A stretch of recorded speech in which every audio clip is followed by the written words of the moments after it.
दोस्तों पीपीपी के एक इंटायर सिलेबस को फटाफट रिवाइज करना चाहते हैं तो आप सही जगह पे हैं। दोस्तों देर किस बात की, आइए आपको मैं माइंड मैप फ्लो चार्ट के माध्यम से सारे इंपॉर्टेंट पॉइंट समझा देता हूं। माइंड मैप का खासियत ये होता है कि आपके दिमाग में वो बैठता है, क्योंकि सब कुछ आपको पिक्टोरियल फॉर्मेट में फ्लो चार्ट, डायग्राम, चार्ट्स के माध्यम से समझाया जाता है। और दोस्तों यदि आप इस वीडियो को एक बार और देख लेना, निश्चित रूप से मैं गारंटी लेता हूं दोस्तों, क्योंकि सभी चीज़ मैं आपको जो बताने वाला हूं पूरा सिलेबस के इंपॉर्टेंट पॉइंट समझाने वाला हूं, जो क्वेश्चन रिपीट हो रहे हैं बार बार। राइट, जितना बार आप रिपीट करेंगे उतने आपके दिमाग में न्यूरॉन्स बनेंगे और आप आसानी से आप उसको रिकॉल कर पाएंगे। चलिए सबसे पहले क्रेडिट अप्रेजल प्रोसेस को देखिए। तो इसमें क्या होता है, मेन पॉइंट में समझा दूँ, आइडेंटिटी और क्रेडिबिलिटी देखा जाता है बोरोवर का।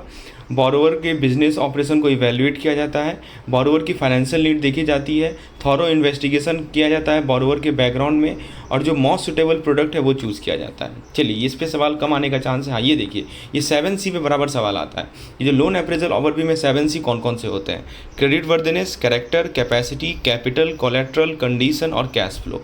ये 7C आप याद रख लीजिए, बहुत इंपॉर्टेंट है। फिर से रिपीट कर देते हैं, credit worthiness, character, capacity, capital, collateral, condition और कैश फ्लो, याद रहेगा। चलिए अब देखिए सवाल है कि लोन को कैसे एसेस किया जाए। तो देखिए दो नियम है। यदि बिजनेस लोन है तो उसके लिए आप ऑपरेशनल और इन्वेस्टमेंट नीड को देखिए, राइट। और यदि इंडिविजुअल लोन है तो पर्सनल फाइनेंशियल नीड और एसेट परचेज को देखिए। अब देखिए बिजनेस का जो कैपिटल फ्लो चार्ट है वो कैसा होता है, वो आप यहाँ देख सकते हैं। कुछ फिक्स कैपिटल होते हैं जैसे लैंड, बिल्डिंग, मशीनरी। कुछ वर्किंग कैपिटल हो गए जैसे कि raw material, wages, daily expense और सेल्स रेवेन्यू। अब देखिए यदि वर्किंग कैपिटल के स्ट्रक्चर की बात करें तो एक होता है ग्रॉस वर्किंग कैपिटल, यानी आपने करंट एसेट में टोटल इन्वेस्टमेंट कितना किया है। एक होता है वर्किंग कैपिटल गैप, यानी बोरोवर्स का कैपिटल लिमिट, ये आपको बताता है। कैसे निकालते हैं, तो टोटल करंट एसेट और करंट लायबिलिटी को के बीच में माइनस कर दीजिए, current asset minus current liability, और करंट लायबिलिटी में जो बैंक बोरोइंग है उसको एक्सक्लूड करना है, तो हमारा WCG निकल। तो WCG निकालने का सिंपल तरीका है, current asset, total current asset लिख लीजिए, उसमें से total current liability other than bank borrowing minus कर दीजिए, तो आपको WCG मिल जाएगा। और ग्रॉस वर्किंग कैपिटल क्या बताया कि आपने करंट एसेट में कितना इन्वेस्टमेंट किया है। वर्किंग कैपिटल क्या होता है, फाइनेंशियल स्टेबिलिटी का सेंट्रल पॉइंट होता है। नेट वर्किंग कैपिटल क्या होता है, एक तरह का लिक्विडिटी मेजर है। कैसे निकाला जाता है, तो आप जो है करंट एसेट और करंट लायबिलिटी को सब्ट्रैक्ट करेंगे तो नेट वर्किंग कैपिटल मिलेगा। और आइडियली NWC 1:1 होना चाहिए। तो ये NWC, WCG और ग्रॉस वर्किंग कैपिटल, ये तीनों का कंसेप्ट आपको क्लियर होना है। अब देखिए एक होता है ऑपरेटिंग साइकिल। तो देखिए इसमें रॉ मटेरियल का procurement, production phase, sales phase आता है, पेमेंट कलेक्शन आता है, स्टॉक मेंटेनेंस आता है। ये सब हमारे ऑपरेटिंग साइकिल के पार्ट्स होते हैं, जो कि आप यहाँ देख सकते हैं। अब देखिए इस पे ना सवाल बराबर आता है, जैसे कि आपसे पूछेगा कि बताओ रॉ मटेरियल का स्टोरेज पीरियड कैसे निकालेंगे। तो देखिए सिंपल सा फॉर्मूला है कि आपके पास रॉ मटेरियल का एवरेज स्टॉक कितना है और उसको डेली कंजम्पशन कितना है उसे डिवाइड कर दीजिए। और एवरेज स्टॉक कैसे निकालेंगे, तो opening stock plus closing stock divided by 2। और average daily raw material consumption कैसे निकालेंगे, तो जो एनुअल कंजम्पशन है उसको 360 से डिवाइड कर दीजिए, तो आपको डेली कंजम्पशन मिल जाएगा। उसी तरह दोस्तों पूछेगा कि बताओ work in progress conversion period कैसे निकालेंगे। तो सबसे पहले देखिए सिंपल सी बात है, आपके पास जो WIP का स्टॉक है उसको नोमीटर में डाल दीजिए, और जो डेली कॉस्ट ऑफ प्रोडक्शन है उसको डिनोमीटर में डाल दीजिए, और वही तरीका रहेगा। यदि ये स्टॉक का आपको WIP का स्टॉक का एवरेज स्टॉक निकालना है तो opening stock closing stock by 2 कर दीजिए, बस ये इतना ध्यान रखना है। उसी तरह दोस्तों आपसे पूछेगा कि फिनिश गुड्स का स्टोरेज पीरियड निकालो, तो आपके पास कितना स्टॉक है फिनिश गुड्स का वो नोमीटर में डाल दीजिए, और डेली कॉस्ट ऑफ सेल कितना है डिनोमीटर में डाल दीजिए, बस इतना ध्यान रखना है। उसी तरह एवरेज कलेक्शन पीरियड पूछेगा, तो आपके पास बैलेंस कितना है सन्डे डे, मतलब कि देखिए आपने जिसको पैसा दे रखा है, उधार दे रखा है, उसको आप कितना जल्दी कलेक्ट कर पा रहे हैं, यही होता है कलेक्शन पीरियड। तो जो आपका एवरेज बैलेंस है सन्डे डेटर का नोमीटर में और average daily credit sale denominator में, बस यही फॉर्मूला है, एक फॉर्मूला है, बस उसी को घुमा फिरा के जो है चारों फॉर्मूला है सामने दिया गया है। अब देखिए उसके बाद दोस्तों टर्नओवर मेथड की बात करते हैं। इसमें क्या कहता है, स्टेप बाय स्टेप समझिए। आप वर्किंग कैपिटल निकालिए, पहले कैसे निकालिएगा, तो जो टर्नओवर है उसका 1/4 ले लीजिए, यानी 25% ले लीजिए। बैंक उसमें से 20% वर्किंग कैपिटल प्रोवाइड करेगी, और बोरोवर जो है ना 5% मार्जिन मनी ऐड करेगा, राइट। तो ये हमारा होता है टर्नओवर मेथड, इसको नायक कमेटी मेथड भी कहा जाता है, ये भी आपको बताना चाहिए, राइट। तो देखिए फिर से मैं बता देता हूँ, आपका जो भी टर्नओवर है, मान लीजिए 100 करोड़ है, उसका 25% निकाल लीजिए, यानी दोस्तों 25 करोड़ हो गया। तो ये जो है वर्किंग कैपिटल हो गया, उसमें से बैंक 20% फाइनेंस करेगी, वर्किंग कैपिटल का 20% फाइनेंस करेगी बैंक, राइट। और बाकी जो 5% है वो मार्जिन मनी होता है। अब जैसे एक एग्जांपल आपके सामने दिया हुआ है, जैसे कि आप देख सकते हैं कि इसमें आपको टर्नओवर दिया हुआ है 20 लाख का, टर्नओवर, प्रोजेक्टेड टर्नओवर देखिए 100 लाख का दिया हुआ है, तो वर्किंग कैपिटल 25% हो जाएगा 25 लाख। और बैंक जो फाइनेंस करेगी वो कितना करेगी, 80% करेगी। 80% किसका, 25 लाख का वर्किंग कैपिटल का, तो 20 लाख बैंक फाइनेंस करेगी और बाकी जो 20% होगा वो कौन फाइनेंस करेगा, बोरोवर कंट्रीब्यूशन होगा। ये एग्जाम्पल आपके बुक से लिया गया है। अब एक होता है ऑपरेटिंग साइकिल मेथड, तो इसमें देखिए पहले की एसेट्स एंड लायबिलिटी देखते हैं, होल्डिंग पीरियड डिसाइड करते हैं, बैंक की फाइनेंस नीड को देखते हैं, पेमेंट डिले को देखते हैं, पेमेंट डिले क्यों हो रहा है इसको कंसीडर किया जाएगा। अब देखिए जो जो इंपॉर्टेंट है उसको मैं आपको समझा रहा हूँ। MPBF की बात कर लेते हैं। देखिए 3 मेथड होता है, first method, second method, third method. तो फर्स्ट मेथड क्या बोलता है कि बोरोवर कम से कम वर्किंग कैपिटल गैप का 25% कंट्रीब्यूट करेगा लॉन्ग टर्म फंड से, और जबकि बैंक 75% फाइनेंस करेगी। तो बोरोवर को कितना कहा गया है, 25%। कहाँ से, लॉन्ग टर्म फंड से। तो ये ध्यान रखिएगा, ये फर्स्ट मेथड है। सेकंड मेथड ये बोलता है कि बोरोवर कम से कम 25% करंट एसेट का फंड करेगा लॉन्ग टर्म फंड से। ध्यान दीजिएगा, अंदर समझिए। पहला मेथड क्या बोल रहा है कि बोरोवर 25% कंट्रीब्यूट करेगा वर्किंग कैपिटल गैप का। तो वर्किंग कैपिटल गैप क्या होता है, total current asset minus total current liability other than bank borrowing, ठीक है। और सेकंड मेथड क्या बोलता है कि बोरोवर जो है कंट्रीब्यूट करेगा लेकिन 25% करंट एसेट का कंट्रीब्यूट करेगा, समझिए। तो इसीलिए दोस्तों जो करंट रेशियो होता है ना उसमें ज़्यादा हो जाता है, किसमें, सेकंड मेथड में 1.33:1। अच्छा, थर्ड मेथड है वो ये बोलता है कि बोरोवर जो है फुल्ली फंड करेगा कोर करंट एसेट को और कम से कम अदर करंट एसेट का 25% कंट्रीब्यूट करेगा और बैंक जो रिमेनिंग है उसको फाइनेंस करेगी। तो ये 3 मेथड होता है, इसको बोलते हैं MPBF method, maximum permissible bank finance method, आपको पता होना चाहिए। टंडन कमेटी मेथड भी कहा जाता है। तीन मेथड है। अब जैसे एक एग्जाम्पल आपके सामने बुक में है, ठीक है। देखिए ये आपका बैलेंस शीट है, आपको बैलेंस शीट में पता होना चाहिए कि करंट। तो फ्रेंड्स जैसे आप इस क्वेश्चन को देखेंगे ना तो बेसिकली आपसे MPBF निकालने पूछा गया है, first method, second method, third method, ठीक है। तो देखिए आप टोटल करंट एसेट, आप मैं यहाँ पे डेटा दिखा देता हूँ कैसे काम करना है फर्स्ट मेथड सेकंड मेथड में। तो आप देख सकते हैं ना यहाँ 3 रो बना हुआ है, फर्स्ट मेथड का, सेकंड मेथड का, थर्ड मेथड का। तो टोटल करंट एसेट 370 है। अच्छा, अब देखिए फर्स्ट मेथड में हमें ना WCG निकालना होता है, वर्किंग कैपिटल गैप निकालना होता है। वर्किंग कैपिटल गैप निकालने के लिए क्या करते हैं पता है आपको कि करंट एसेट में से जो हमारा OCL है, अदर करंट लायबिलिटी है, ठीक है, उसको माइनस कर लेंगे। तो current asset minus other current liability, तो हमें WCG मिल जाएगा 220। और फर्स्ट मेथड ये कहता है कि कम से कम इसका जो 25% है ना वो मार्जिन मनी है जो कि बोरोवर को देना है, किसका, WCG का। तो 220 का 25% निकाल लीजिए तो 55 आ जाएगा। तो 55 माइनस कर लेंगे ना 220 में से, तो उतना बैंक देगी, यानी 165 करोड़ जो है बैंक देगी। सेकंड मेथड को बोलता है कि WCG का कोई रोल ही नहीं है यहाँ पे, रोल इंपॉर्टेंट है, लेकिन सेकंड मेथड ये बोलता है कि जो बैंक, जो बोरोवर का कंट्रीब्यूशन होगा ना वो 25% होगा करंट एसेट का, यानी 370 का 25%, यानी 370 का 1/4, जो कि आपको मिलेगा 92, राइट। तो 92 मिला और फिर WCG से माइनस किया तो MPBF मिलेगा।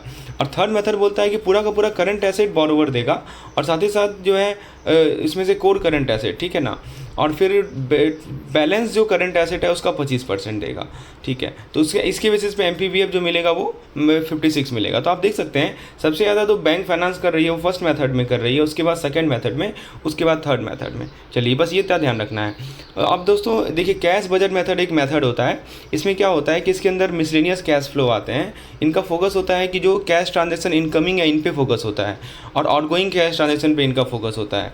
ये बैंक यूज़ करती है वर्किंग कैपिटल नीड निकालने के लिए बोरोवर को, जिन्हें फंड बेस लिमिट 10 करोड़ से ऊपर है। तो आपसे यदि पूछा जाए कि 10 करोड़ से ऊपर का फंड बेस है तो कौन सा मेथड यूज़ किया जाएगा, तो कैश बजट मेथड यूज़ किया जाएगा।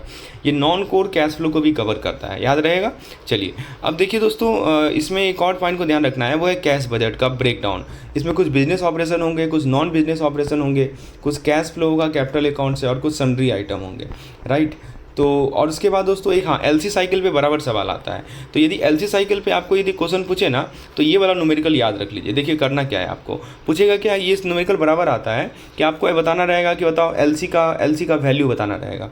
तो इसमें आपको क्या पूछेगा, देखिए सबसे पहले टोटल टाइम निकाल लीजिए। टाइम का 3 कंपोनेंट होता है, एक तो एडवाइजिंग का टाइम है जो कि 10 दिन है, एक ट्रांजिट का टाइम होगा जो कि 20 दिन होगा, और तीसरा जो टाइम होगा ना वो आपका 30 डेज है। यहाँ देखिए लिखा गया है क्रेडिट पीरियड है ना, वो कितना है 30 डेज। तो सभी को जोड़ लीजिए, 10 दिन, 20 दिन और 30 दिन, यानी 60 दिन हो गया। अच्छा, अब उसके बाद ये देखिए आप कि एक साल में कितना साइकिल होगा। आपको यहाँ पे क्वेश्चन को पढ़िएगा ना ठीक से, तो यहाँ पे देखिए साफ साफ लिखा हुआ है आपको एक साइकिल LC कंप्लीट करने में 60 दिन लग रहा है। आप बता सकते हैं एक साल में कितना ऐसा साइकिल होगा। तो एक साल में मान लीजिए 360 दिन है, तो ऐसा उसको 60 से यदि डिवाइड कर देंगे तो यानी 6 साइकिल नहीं होगा, मतलब एक साल में जो है ऐसा LC का 6 साइकिल होगा। अच्छा, अब देखिए रॉ मटेरियल का जो परचेज प्रोजेक्टेड वैल्यू है, मतलब जो उधार पे हम ले रहे हैं, वो देखिए कितना दिया हुआ है क्रेडिट पे। क्रेडिट वाला पार्ट देखना है। 3600 तो आपको गुमराह करने के लिए दिया हुआ है ताकि आप उसको यूज़ कर लें। नहीं, आपको रॉ मटेरियल कंजम्पशन का प्रोजेक्टेड वैल्यू नहीं देखना है, आपको देखना है कि रॉ मटेरियल का जो हम क्रेडिट पे ले रहे हैं, एलसी बेसिकली क्रेडिट ही तो है, लेटर ऑफ क्रेडिट, तो 2400 लेना है, ठीक है। और आपसे पूछेगा कि बताओ पर साइकिल का वैल्यू कितना होगा एलसी का, तो इस 2400 को आप 6 से डिवाइड कर दीजिए, क्योंकि दोस्तों 6 साइकिल होना है एक साल में, ठीक है। और टोटल साल में हम 2400 लाख जो है रॉ मटेरियल परचेज कर रहे हैं क्रेडिट पे, तो एक बार में कितना करेंगे, तो 2400 का 6 से डिवाइड कर दीजिए, 400 लाख हो जाएगा। तो ये सवाल बराबर आता है। अच्छा, उसके बाद एक DSCR होता है, तो DSCR बताता है कि बोरोवर के पास कितना क्षमता है कि वो टर्म लोन को सर्विस करे। तो देखिए इसका एक फॉर्मूला होता है, आपको DSCR का फॉर्मूला पता होना चाहिए। क्या होता है ये देखिए, फॉर्मूला ये है, net profit plus depreciation plus non cash expense plus interest on term loan divided by interest on term loan plus loan instalment. ये फॉर्मूला को रट लीजिए दोस्तों, DSCR से क्वेश्चन आता ही आता है।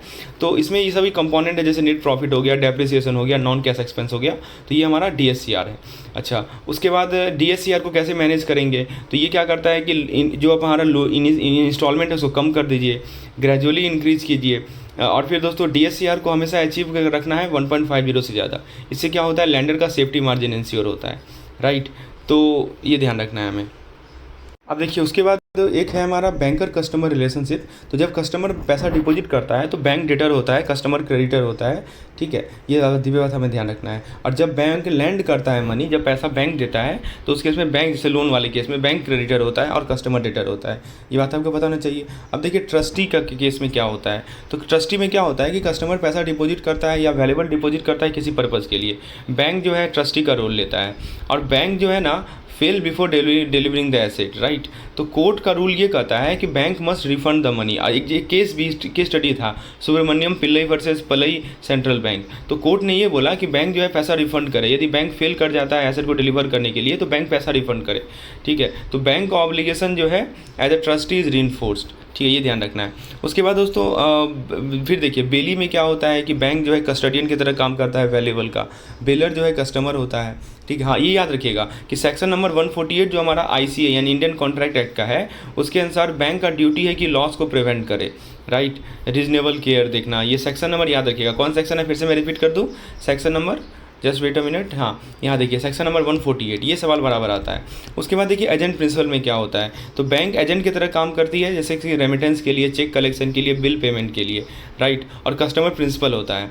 तो एजेंट प्रिंसिपल कब खत्म होगा, जैसे मान लीजिए कस्टमर का डेथ हो जाए, इंसॉल्वेंसी हो जाए, या जो टास्क दिया गया था वो खत्म हो जाए, तो ये खत्म हो जाएगा। अच्छा, एक केस है trader bank versus S Kalyan Singh का केस था, उसमें हाई कोर्ट ने ये बोला कि रेमिटेंस जो है ना, रेमिटेंस वाले केस में एजेंट प्रिंसिपल रिलेशनशिप नहीं बनता है, रेमिटेंस वाले केस में डेटर क्रेडिटर रिलेशनशिप बनता है, ये ध्यान रखना है हमें। अच्छा, सेफ डिपॉजिट लॉकर की बात करें तो दोस्तों क्या होता है, ये इसमें याद रखिएगा, ट्रांसफर ऑफ प्रॉपर्टी एक्ट के अंदर आता है ये सेफ डिपॉजिट लॉकर। उसमें सेक्शन नंबर 105, बैंक लेसर होता है और कस्टमर लेसी होता है जब सेफ डिपॉजिट होता है तो। अच्छा, उसमें देखिए बैंक जो है ना उन सभी लॉसेस के लिए लायबल नहीं होता, जैसे मान लीजिए नेचुरल कैलामिटी आ गया या कस्टमर नेग्लिजेंस है, तो बैंक लायबल नहीं होगा उन सभी लॉस के लिए। और बैंक जो है फायर, थेफ्ट और फ्रॉड को प्रिवेंट करेगा, ठीक है। और लायबिलिटी जो है ना, एनुअल लॉकर रेंट का 100% टाइम कैप्ड होता है। यदि मान लीजिए लॉस हो गया बैंक की नेग्लिजेंस के कारण, तो बैंक फुल्ली लायबल माना जाएगा, ठीक है। उसके बाद देखिए दोस्तों कुछ बैंकिंग कंपनी ऑपरेशन है, जैसे इंडियन कंपनीज एक्ट है जो कि कंपनी को गवर्न करता है। बैंकिंग रेगुलेशन एक्ट जानते हैं, उसका section number 5 sub section C banking company को डिफाइन करता है। और सेक्शन नंबर 7 और सेक्शन नंबर 7(2) प्रोहिबिट करता है बैंकिंग टर्म के यूज़ को। ये सभी इंपॉर्टेंट सेक्शन है, इसमें सवाल आता है, सेक्शन 5 और सेक्शन 7 याद रखिएगा। उसके बाद दोस्तों बैंकिंग इंस्टीट्यूशन में क्या होता है कि डिपॉजिट लिमिटेड होता है, पब्लिक डिपॉजिट एक्सेप्ट करता है। अच्छा, अब देखिए एक फंक्शनल बैंकिंग एंटिटी के लिए क्या क्या चीज़ है, रिपेमेंट टर्म्स है, डिपॉजिट एक्सेप्ट करना, पर्पस ऑफ डिपॉजिट। अब सवाल, हाँ ये बहुत सवाल इंपॉर्टेंट सवाल आता है कि किस तरह का प्लास्टिक कार्ड यूज करें। एक होता है चार्ज कार्ड। चार्ज कार्ड में क्या होता है कि वो ट्रांजैक्शन अलाउ करेगा बिना इंटरेस्ट का, लेकिन आपको फुल पेमेंट चाहिए अपॉन स्टेटमेंट रिसीट, ठीक है। तो it allow transaction without interest, often with a high annual fee and no preset spend. इसमें कोई प्रीसेट स्पेंडिंग लिमिट नहीं होती थी। क्रेडिट कार्ड में होता है ना कि आपका लिमिट होता है, इसमें कोई लिमिट नहीं होता है। एनुअल फी काफ़ी हाई होता है, इसमें आप जो है ट्रांजैक्शन कर सकते हैं बिना इंटरेस्ट का, लेकिन फुल पेमेंट चाहिए। जैसे आपको स्टेटमेंट मिलेगा तो आपको फुल पेमेंट भरना पड़ेगा, इसको बोलते हैं चार्ज कार्ड। डेबिट कार्ड आप जानते ही होंगे कि फंड डायरेक्टली जो है होल्डर के अकाउंट से जाता है ट्रांजेक्शन के टाइम में। और क्रेडिट कार्ड क्या होता है, क्रेडिट लिमिट देता है परचेज के लिए। अब देखिए एटीएम कार्ड जानते हैं आप, प्रीपेड कार्ड क्या होता है, जिस प्रीपेड कार्ड में ना फंड प्री लोडेड होता है परचेज और विड्रॉल के लिए। को ब्रांडेड कार्ड क्या होता है, इसमें आपको रिवार्ड मिलता है, डिस्काउंट मिलता है रिटेलर पार्टनरशिप के माध्यम से। डीमैट अकाउंट क्या होता है, जिसमें कस्टमर जो है शेयर को इलेक्ट्रॉनिक फॉर्म में होल्ड करते हैं। ट्रेडिंग अकाउंट जो अकाउंट स्टॉक ब्रोकर से लिंक होता है। अच्छा, एक होता है 3-in-1 अकाउंट, इसमें क्या होता है डीमैट, ट्रेडिंग और सेविंग तीनों कंबाइन होता है। म्यूचुअल फंड इन्वेस्टमेंट आप जानते हैं, राइट। लाइफ इंश्योरेंस पॉलिसी भी जानते हैं, राइट। तो ये सभी की पॉइंट्स हैं जहाँ से सवाल आते हैं। अब देखिए एक इंपॉर्टेंट पॉइंट है ट्रस्टशिप सर्विस। इसमें बेसिकली बताया जा रहा है कि जो हमारा बैंकिंग सर्विस क्या क्या है सिक्योर एसेट मैनेजमेंट के लिए, ट्रस्टशिप सर्विस बैंक देती है, एस्क्रो सर्विस देती है। एस्क्रो सर्विस क्या होता है, इसको सुनिए कि जो डॉक्यूमेंट है ना इसका ज्वाइंट कंट्रोल होता है जब तक स्पेसिफिक कंडीशन मीट ना हो जाए, इसको बोलते हैं एस्क्रो सर्विस। उसके बाद सेफ डिपॉजिट लॉकर आता है, सेफ कस्टडी होता है, और फाइनली हमारा एस्क्रो अकाउंट होता है। चलिए ये सब पॉइंट को ध्यान रखना है हमें।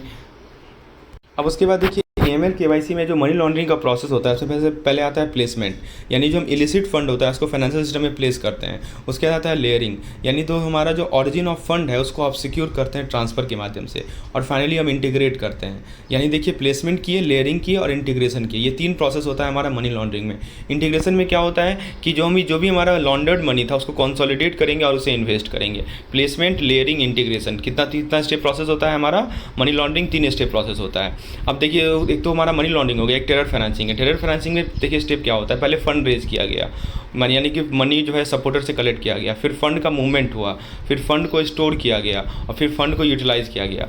इसमें स्टेप की बात करें, अच्छा इसे 5 स्टेप होते हैं, आपको पता होना चाहिए। 3 स्टेप होते हैं हमारे इसमें पहले के वाले केस में, और फाइनेंशियल टेररिज्म में 5 स्टेप होते हैं। मैं आपको आगे बताता हूँ। देखिए FIU-IND जो है ना वो सारे फाइनेंशियल डेटा को गैदर करेगा, एनालाइज करेगा, और इन्फोर्समेंट डायरेक्टरेट जो है मनी लॉन्ड्रिंग ऑफेंडर को इन्वेस्टिगेट करेगा और प्रोसिक्यूट करेगा। और कुछ स्पेशल कोर्ट होते हैं जिनके पास पावर होता है कि वो एसेट को फ्रीज करेंगे, कन्फिस्केट करेंगे, और रेगुलेटर तो आप जानते ही होंगे।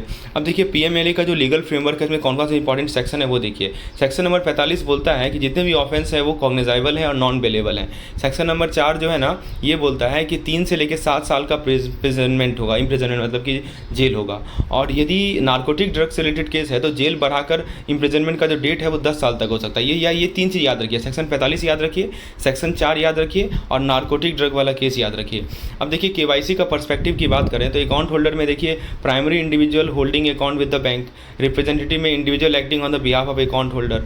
चलिए उसके बाद दोस्तों इसमें देखिए क्या क्या प्रोसेस होता है। सबसे पहले होता है हमारा CAP, ठीक है। ये पूछा जाता है KYC पॉलिसीज़ में क्या क्या स्टेप होते हैं। पहला होता है CAP, कस्टमर एक्सेप्टेंस पॉलिसी, मतलब कि आप क्राइटेरिया इस्टेब्लिश कीजिए ताकि कस्टमर को आप एक्सेप्ट करेंगे।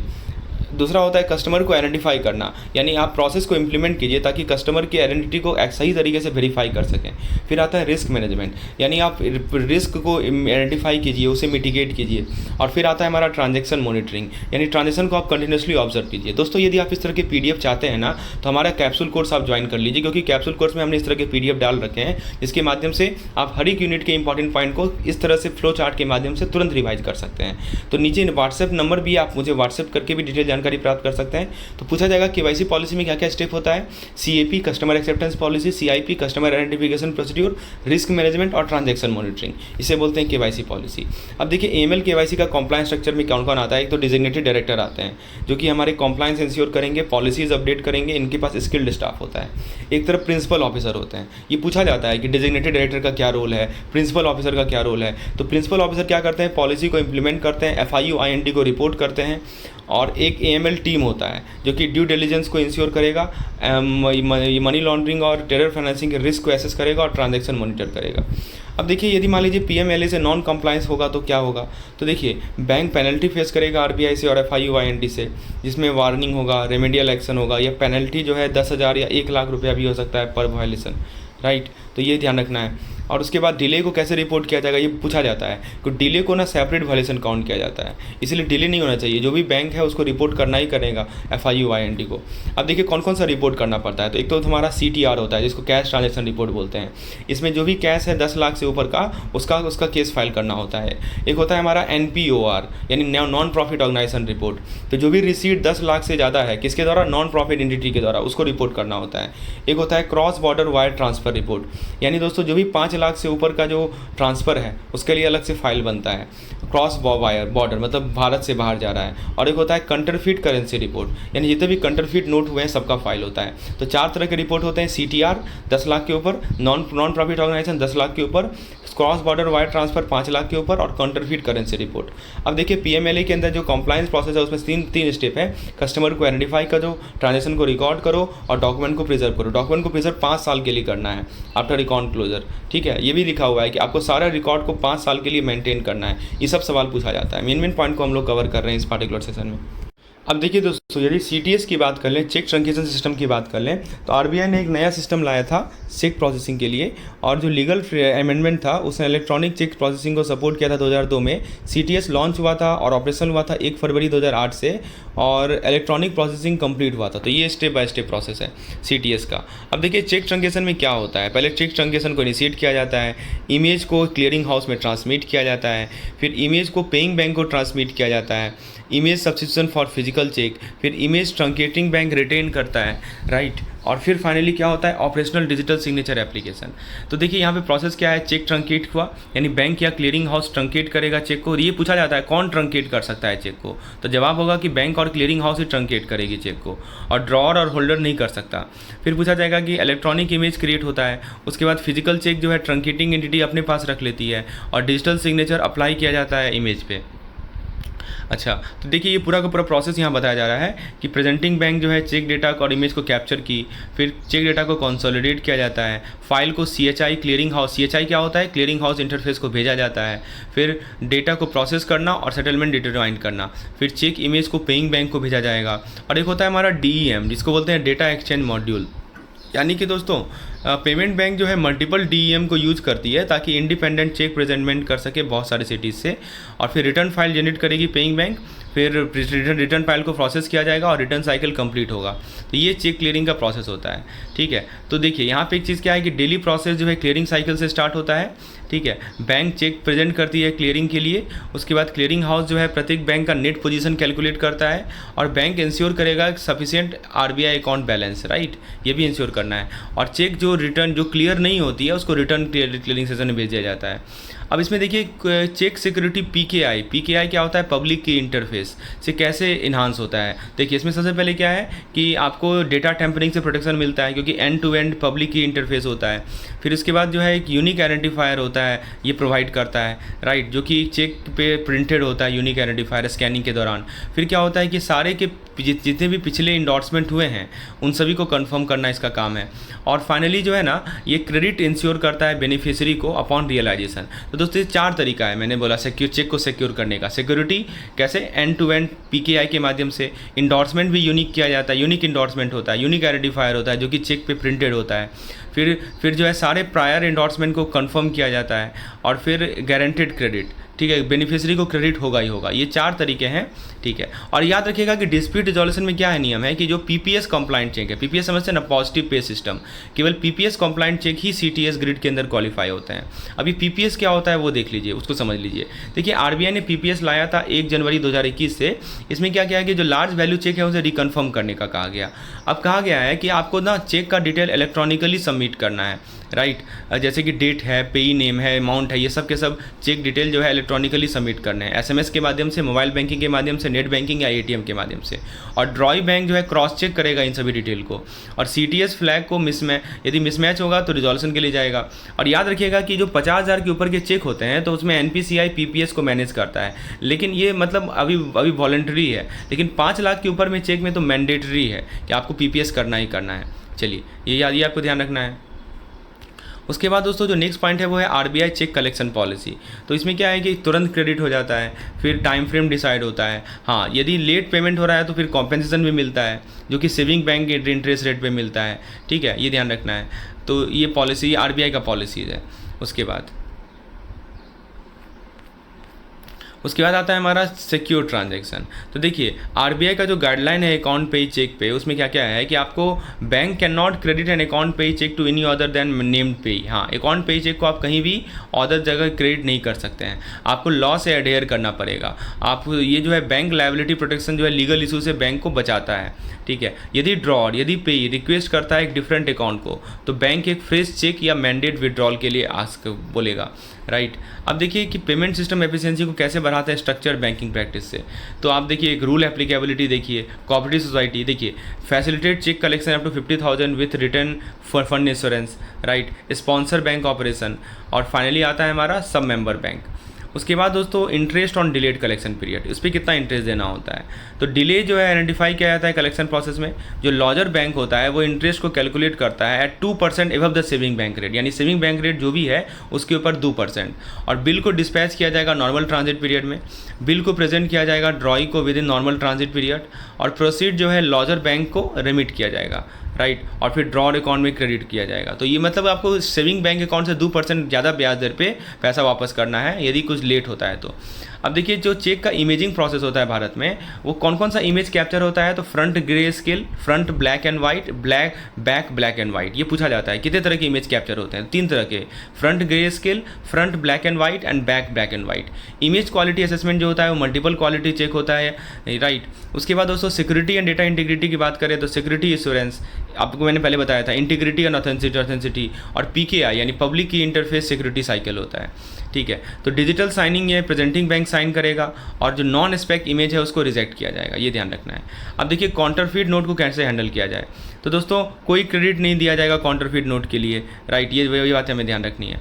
अब यदि मान लीजिए इंपाउंडेड नोट है तो आप उसको कैसे हैंडल करेंगे। तो नोट को जो है आप सेपरेट रजिस्टर में लिखिए, नोट को हमेशा जॉइंट कस्टडी में रखा जाएगा away from the genuine currency, और एक रिसीट होगा जिसमें सीरियल नंबर इशू किया जाता है टेंडरर को, इसको बोलते हैं काउंटरफीट नोट। अब देखिए काउंटरफीट करेंसी को पुलिस को आपको रिपोर्ट करना है, तो पहले काउंटरफीट करेंसी को डिटेक्ट कीजिए, उसका नंबर देखिए कितना है, एक मंथली रिपोर्ट पुलिस को भेजिए, तुरंत एफआईआर फाइल कीजिए पुलिस के पास, और फिर एफआईआर को विजिलेंस सेल को भेजिए, और यदि पुलिस से कंफर्मेशन भी ले लीजिए यदि पुलिस रिफ्यूज़ करता है तो नोडल ऑफिस कोऑर्डिनेट करता है रिजोल्यूशन के लिए, राइट। अब एक होता है हमारा एक्सचेंज ऑफ म्यूटिलेटेड सॉइल, किस प्रकार से एक्सचेंज होता है। अब देखिए एक होता है हमारा मैंडेट ऑथराइजेशन प्रोसेस। इसमें क्या होता है कि अकाउंट होल्डर जो होते हैं वो अथॉरिटी ग्रांट करते हैं मैंडेट के लिए, राइट, मैंडेटी को, और जो मैंडेटी है उन्हें परमिशन दिया जाता है कि वो अकाउंट को मैनेज करेगा, और मैंडेट जो है ना उसी को दिया जाता है जो कि लीगली एबल है ऐसे करने के लिए, और मैंडेट लीगल डॉक्यूमेंटेशन के माध्यम से डिलीवर किया जाता है, और मैंडेट ऑफिशियली बैंक को भी भेजा जाता है। ये मैंडेट का बेसिक पॉइंट है। अब देखिए मैंडेट का फीचर क्या है। पहला है कि इनवैलिडेशन कंडीशन, ये कब इनवैलिडेट हो जाता है मैंडेट, यदि मान लीजिए अकाउंट होल्डर का डेथ हो जाए, यदि वो इंसेन हो जाए, इंसॉल्वेंट हो जाए। रिवोकेशन, कभी भी चाहे तो रिवोक कर सकता है, ये होल्डर के डिस्क्रिप्शन पर निर्भर करता है। कस्टमर नोटिफिकेशन एक फॉर्मल प्रोसेस होता है। हाँ, वैलिडिटी ड्यूरेशन क्या होता है कि टेम्प्रोरी नेचर का मैंडेट होता है, शॉर्ट टर्म यूज के लिए होता है। इसमें एक पॉइंट होता है पावर ऑफ अटॉर्नी, जो कि लीगल रिक्वायरमेंट है, इंस्टीट्यूशनल कॉम्प्लायंस इंश्योर करना है, और सिग्नेचर वेरिफिकेशन जिसमें मैंडेटरी को आइडेंटिफाई किया जाएगा और वेरिफिकेशन का प्रोसेस होगा। अब पावर ऑफ अटॉर्नी को देखिए क्या होता है कि जो पावर एक होता है हमारा जनरल पावर ऑफ अटॉर्नी, इसमें के अंदर क्या क्या पावर होते हैं वो देखिए। चेक को साइन कर सकता है, पेमेंट को स्टॉप कर सकता है, और बोरोइंग डॉक्यूमेंट को भी साइन कर सकता है। ये चीज़ ध्यान रखिएगा, इसको बोलते हैं general power of attorney. Power of attorney 2 तरह के होते हैं, जनरल और एक होता है स्पेसिफिक। जनरल में क्या होता है कि ये ब्रॉड पावर देता है डोनी को मल्टीपल ट्रांजेक्शन के लिए, और स्पेसिफिक पीओए में क्या होता है, एक स्पेसिफिक पर्पज़ के लिए होता है, एक सिंगल ट्रांजेक्शन के लिए, बस यही अंतर है। तो जीओए में जनरल पीओए में साइनिंग कर सकता है, स्टॉपिंग कर सकता है, और बोरोल डॉक्यूमेंट को भी साइन कर सकता है। ये पूछा जाता है कि कौन कौन सा पावर है जनरल पीओए में, ठीक है। अब देखिए लीगल रिक्वायरमेंट क्या है। स्टाम्प डॉक्यूमेंट होना चाहिए, नोटरी पब्लिक और गवर्नमेंट ऑफिशियल। रिवोकेशन कंडीशन, देखिए कब रिवोक हो जाता है पावर ऑफ अटॉर्नी, तो डेथ हो जाए, इंसैनिटी हो जाए, या इंसॉल्वेंसी हो जाए। अब बैंकर्स लीन को समझिए। बैंकर्स लीन एक राइट होता है कि आप गुड्स को रिटेन करेंगे जब तक डेप्ट का पेमेंट ना हो जाए। इसके अंदर एक होता है इम्प्लाइड प्लेज और right to sell in default. यदि डिफॉल्ट होता है तो राइट टू सेल है। इसको कौन से सेक्शन में डिफाइन किया गया है, हमारा इंडियन कॉन्ट्रैक्ट एक्ट का सेक्शन नंबर 171 के अंदर जो हमारा बैंकर लीन है उसे डिफाइन किया गया है। इसकी एप्लीकेबिलिटी की बात करें तो जो भी हम नॉर्मल बैंकिंग कोर्स में आइटम रिसीव करते हैं सभी पे एप्लीकेबल होता है। हाँ, यदि कस्टमर ने गलती से आइटम छोड़ दिया है तो उस पर कोई लीन नहीं लग सकता, ये एक्सक्लूजन वाला केस केस है। अब देखिए बैंकर्स लीन में समझिए, लीन कहाँ अप्लाई नहीं होता, ये बार बार पूछा जाता है, ये बहुत इंपॉर्टेंट सवाल है। लीन कहाँ अप्लाई नहीं होता? देखिए सेफ कस्टडी आर्टिकल है, वहाँ नहीं लगेगा। डिपॉजिट किया गया स्पेसिफिक पर्पज़ के लिए, वहाँ नहीं लगेगा। इमैच्योर डेप्ट है या स्टोलन गुड है, वहाँ नहीं लगेगा। और कहाँ लीन अप्लाई होता है? जैसे मान लीजिए कि right to sell debtor property, right, तो देखिए अप्लाई करेगा कस्टमर गुड्स पे, कि आप ज्वाइंट अकाउंट पे नहीं अप्लाई कर सकते, केवल कस्टमर के गुड्स पे ही अप्लाई करेंगे, ठीक है। Granted to bankers factor, wharfinger, attorney, policy broker, यहाँ पे लीन अप्लाई होता है। कहाँ नहीं होता है? तो सेफ कस्टडी में, स्पेसिफिक पर्पज़ के लिए डिपॉजिट किया गया, वहाँ नहीं लगेगा। इमैच्योर डेप्ट है या चुराया हुआ सामान है, वहाँ नहीं लगेगा। लीन के लिए कंडीशन क्या है कि प्रॉपर्टी बैंक में आएगा, कोई स्पेसिफिक पर्पज़ नहीं होना चाहिए, कोई कॉन्ट्रैक्ट नहीं होना चाहिए एक्सक्लूडिंग लीन। लीन का दो तरह का होता है, एक होता है जनरल लीन और एक होता है पार्टिकुलर लीन। जनरल लीन में क्या होता है कि आप जनरल बैलेंस के लिए गुड्स को रिटेन कर रहे हैं। पार्टिकुलर लीन में क्या होता है, आप गुड्स को रिटेन कर रहे हैं उन सभी गुड्स के चार्जेस से रिलेटेड, तो उसको पार्टिकुलर लीन बोलते हैं। तो ये चार चीज़ याद रखिएगा ना, लीन कहाँ अप्लाई नहीं होता, लीन कहाँ अप्लाई होता है, लीन के लिए क्या कंडीशन है और लीन के टाइप्स क्या होता है। यही तो खासियत है इस पार्टिकुलर पीडीएफ का। यदि आपको चीज़ें समझ में आ रही हैं दोस्तों, प्लीज़ एक लाइक कर दीजिए। This will motivate me to make more such and such content. Your one like motivate me a lot. अब दोस्तों बैंकर्स लीन की बात करें, एक होता है right to a specific person. किसको किसको राइट मिलता है? बैंकर को, फैक्टर को, वार फिंगर को, अटॉर्नी ऑफ हाई कोर्ट को, पॉलिसी ब्रोकर को। राइट टू सेल मिलता है, वो बेच भी सकता है डेटर के प्रॉपर्टी को। और right against customer, customer goods, customer security, इसमें जॉइंट अकाउंट प्रॉपर्टी नहीं आता। आपको पता होना चाहिए बैंकर्स लीन में जॉइंट अकाउंट प्रॉपर्टी नहीं आएगा। अब इसके बाद दोस्तों जो इंपॉर्टेंट पॉइंट है कि बैंकर्स लीन कहाँ अप्लाई नहीं होता, बहुत इंपॉर्टेंट है। कोई भी लीन आप अप्लाई नहीं कर सकते जो कि आइटम ट्रस्ट में रखा गया हो, सेफ कीपिंग के लिए रखा गया हो, वहाँ पे आप लीन नहीं अप्लाई कर सकते। कोई भी लीन उस आइटम पे नहीं अप्लाई कर सकते जो कि इसका पर्पस डिफाइंड हो, ठीक है। कोई भी लीन आप वहाँ नहीं लगा सकते जो कि केयरलेसली रख दिया गया हो। कोई भी लीन आप लगा नहीं सकते वहाँ पे जो कि डेप्ट अभी तक ड्यू ना हुआ हो। और कोई भी लीन वहाँ नहीं लगा सकते जो कि अभी लीगली पॉजिटिव चुराया हो चीज़, ठीक है ना। तो यहाँ पे लीगल लीन नहीं लगेगा। क्या क्या पॉइंट याद रखिएगा? Safe custody article, specific purpose deposit, negligently left article, immature डेप्ट। अब देखिए राइट टू सेट ऑफ क्या होता है? सेट ऑफ का मतलब क्या होता है कि जब डेटर एडजस्ट करता है क्या उसने ऑ किया है by creditor against their own liability. क्या दो अकाउंट के बीच के बैलेंस को बैंक सेट ऑफ कर सकती है? हाँ, बैंक सेट ऑफ कर सकती है। दो से ज़्यादा अकाउंट में सेम कस्टमर का एडजस्टमेंट कैसे काम करता है? तो एक अकाउंट में मान लीजिए डेबिट बैलेंस है, उसको क्रेडिट बैलेंस के साथ एडजस्ट किया जाएगा।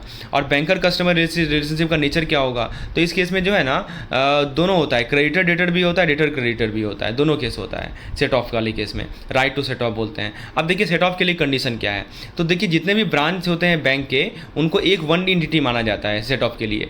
और यदि कस्टमर गारंटर है तो क्रेडिट को सेट ऑफ नहीं कर सकते बोरोवर के ड्यू के अगेंस्ट जब तक गारंटी अमाउंट को डिटरमाइन न किया जाए। पहले गारंटी अमाउंट डिटरमाइन कीजिए, तभी जाके आप जो है उसके क्रेडिट को सेट ऑफ कर सकते हैं बोरोवर्स ड्यू में। एक होता है हमारा स्टैट्यूटरी या कॉन्ट्रैक्चुअल राइट, जो कि लॉ के राइज होता है, एग्रीमेंट के द्वारा राइज होता है। इसमें होता है म्यूचुअल डेप्ट और सर्टेन सम।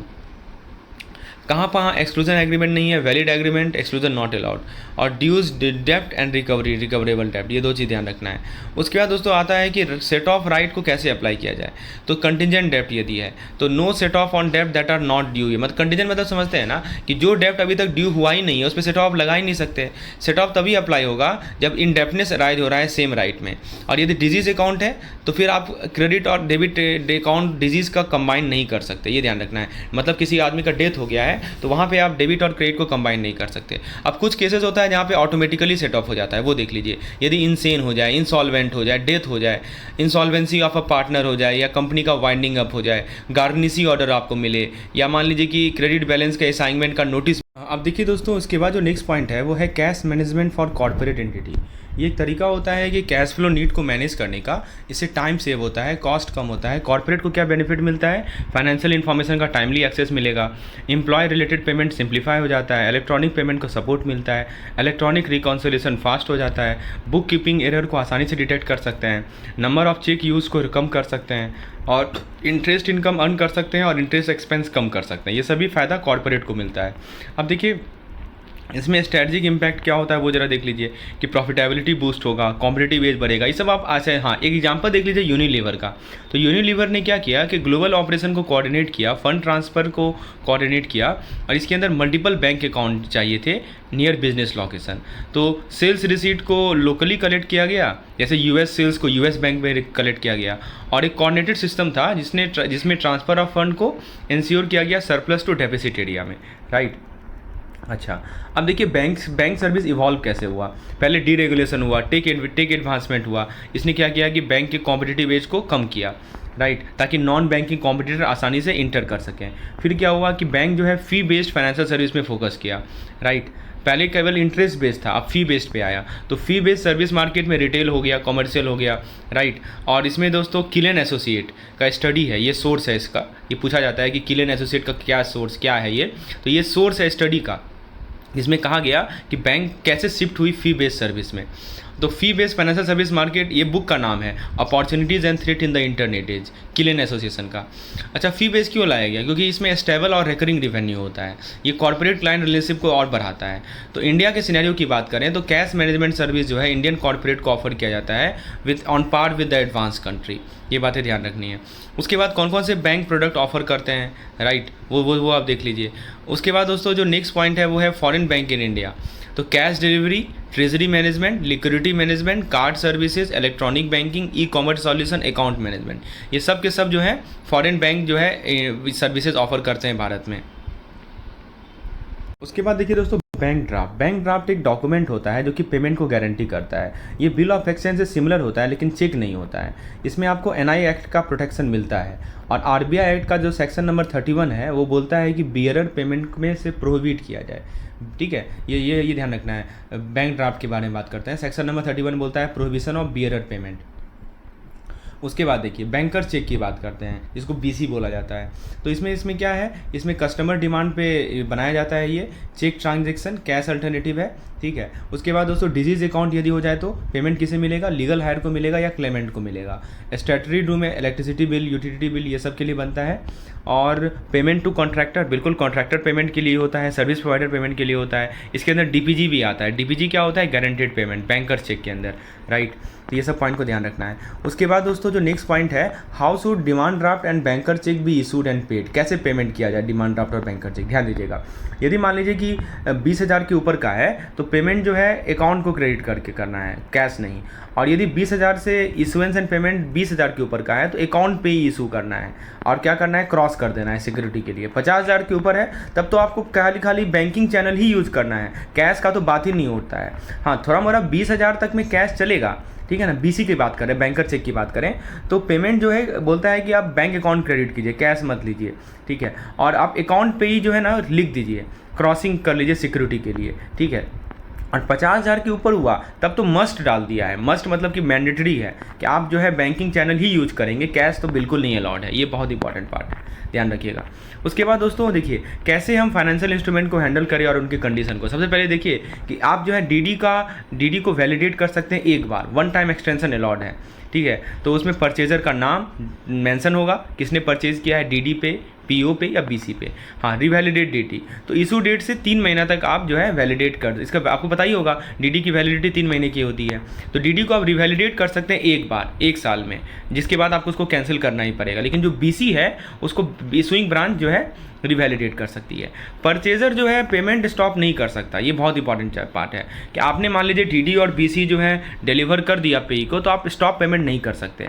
यदि मान लीजिए चुरा लिया गया या थेफ्ट हो गया तो बैंक कॉशन एक्सरसाइज करे, इससे पहले कि रिप्लेसमेंट इशू करे, आपको इंडेमनिटी वगैरह लेना पड़ता है। और ओरिजिनल इंस्ट्रूमेंट को रिटर्न किया जाएगा रिफंड वाले केस में विथ नो इंडोर्समेंट। तो सबसे वही बात है कि आप जो है ना स्टॉप पेमेंट नहीं कर सकते। अच्छा, शुड डुप्लीकेट डीडी बीसी भी इशूड, क्या डुप्लीकेट इशू होना चाहिए? तो देखिए यदि डुप्लीकेट इशू किया जा सकता है यदि पेमेंट अभी तक हुआ नहीं है। इंडेमनिटी जो है लिया जाएगा परचेजर से या पेई से।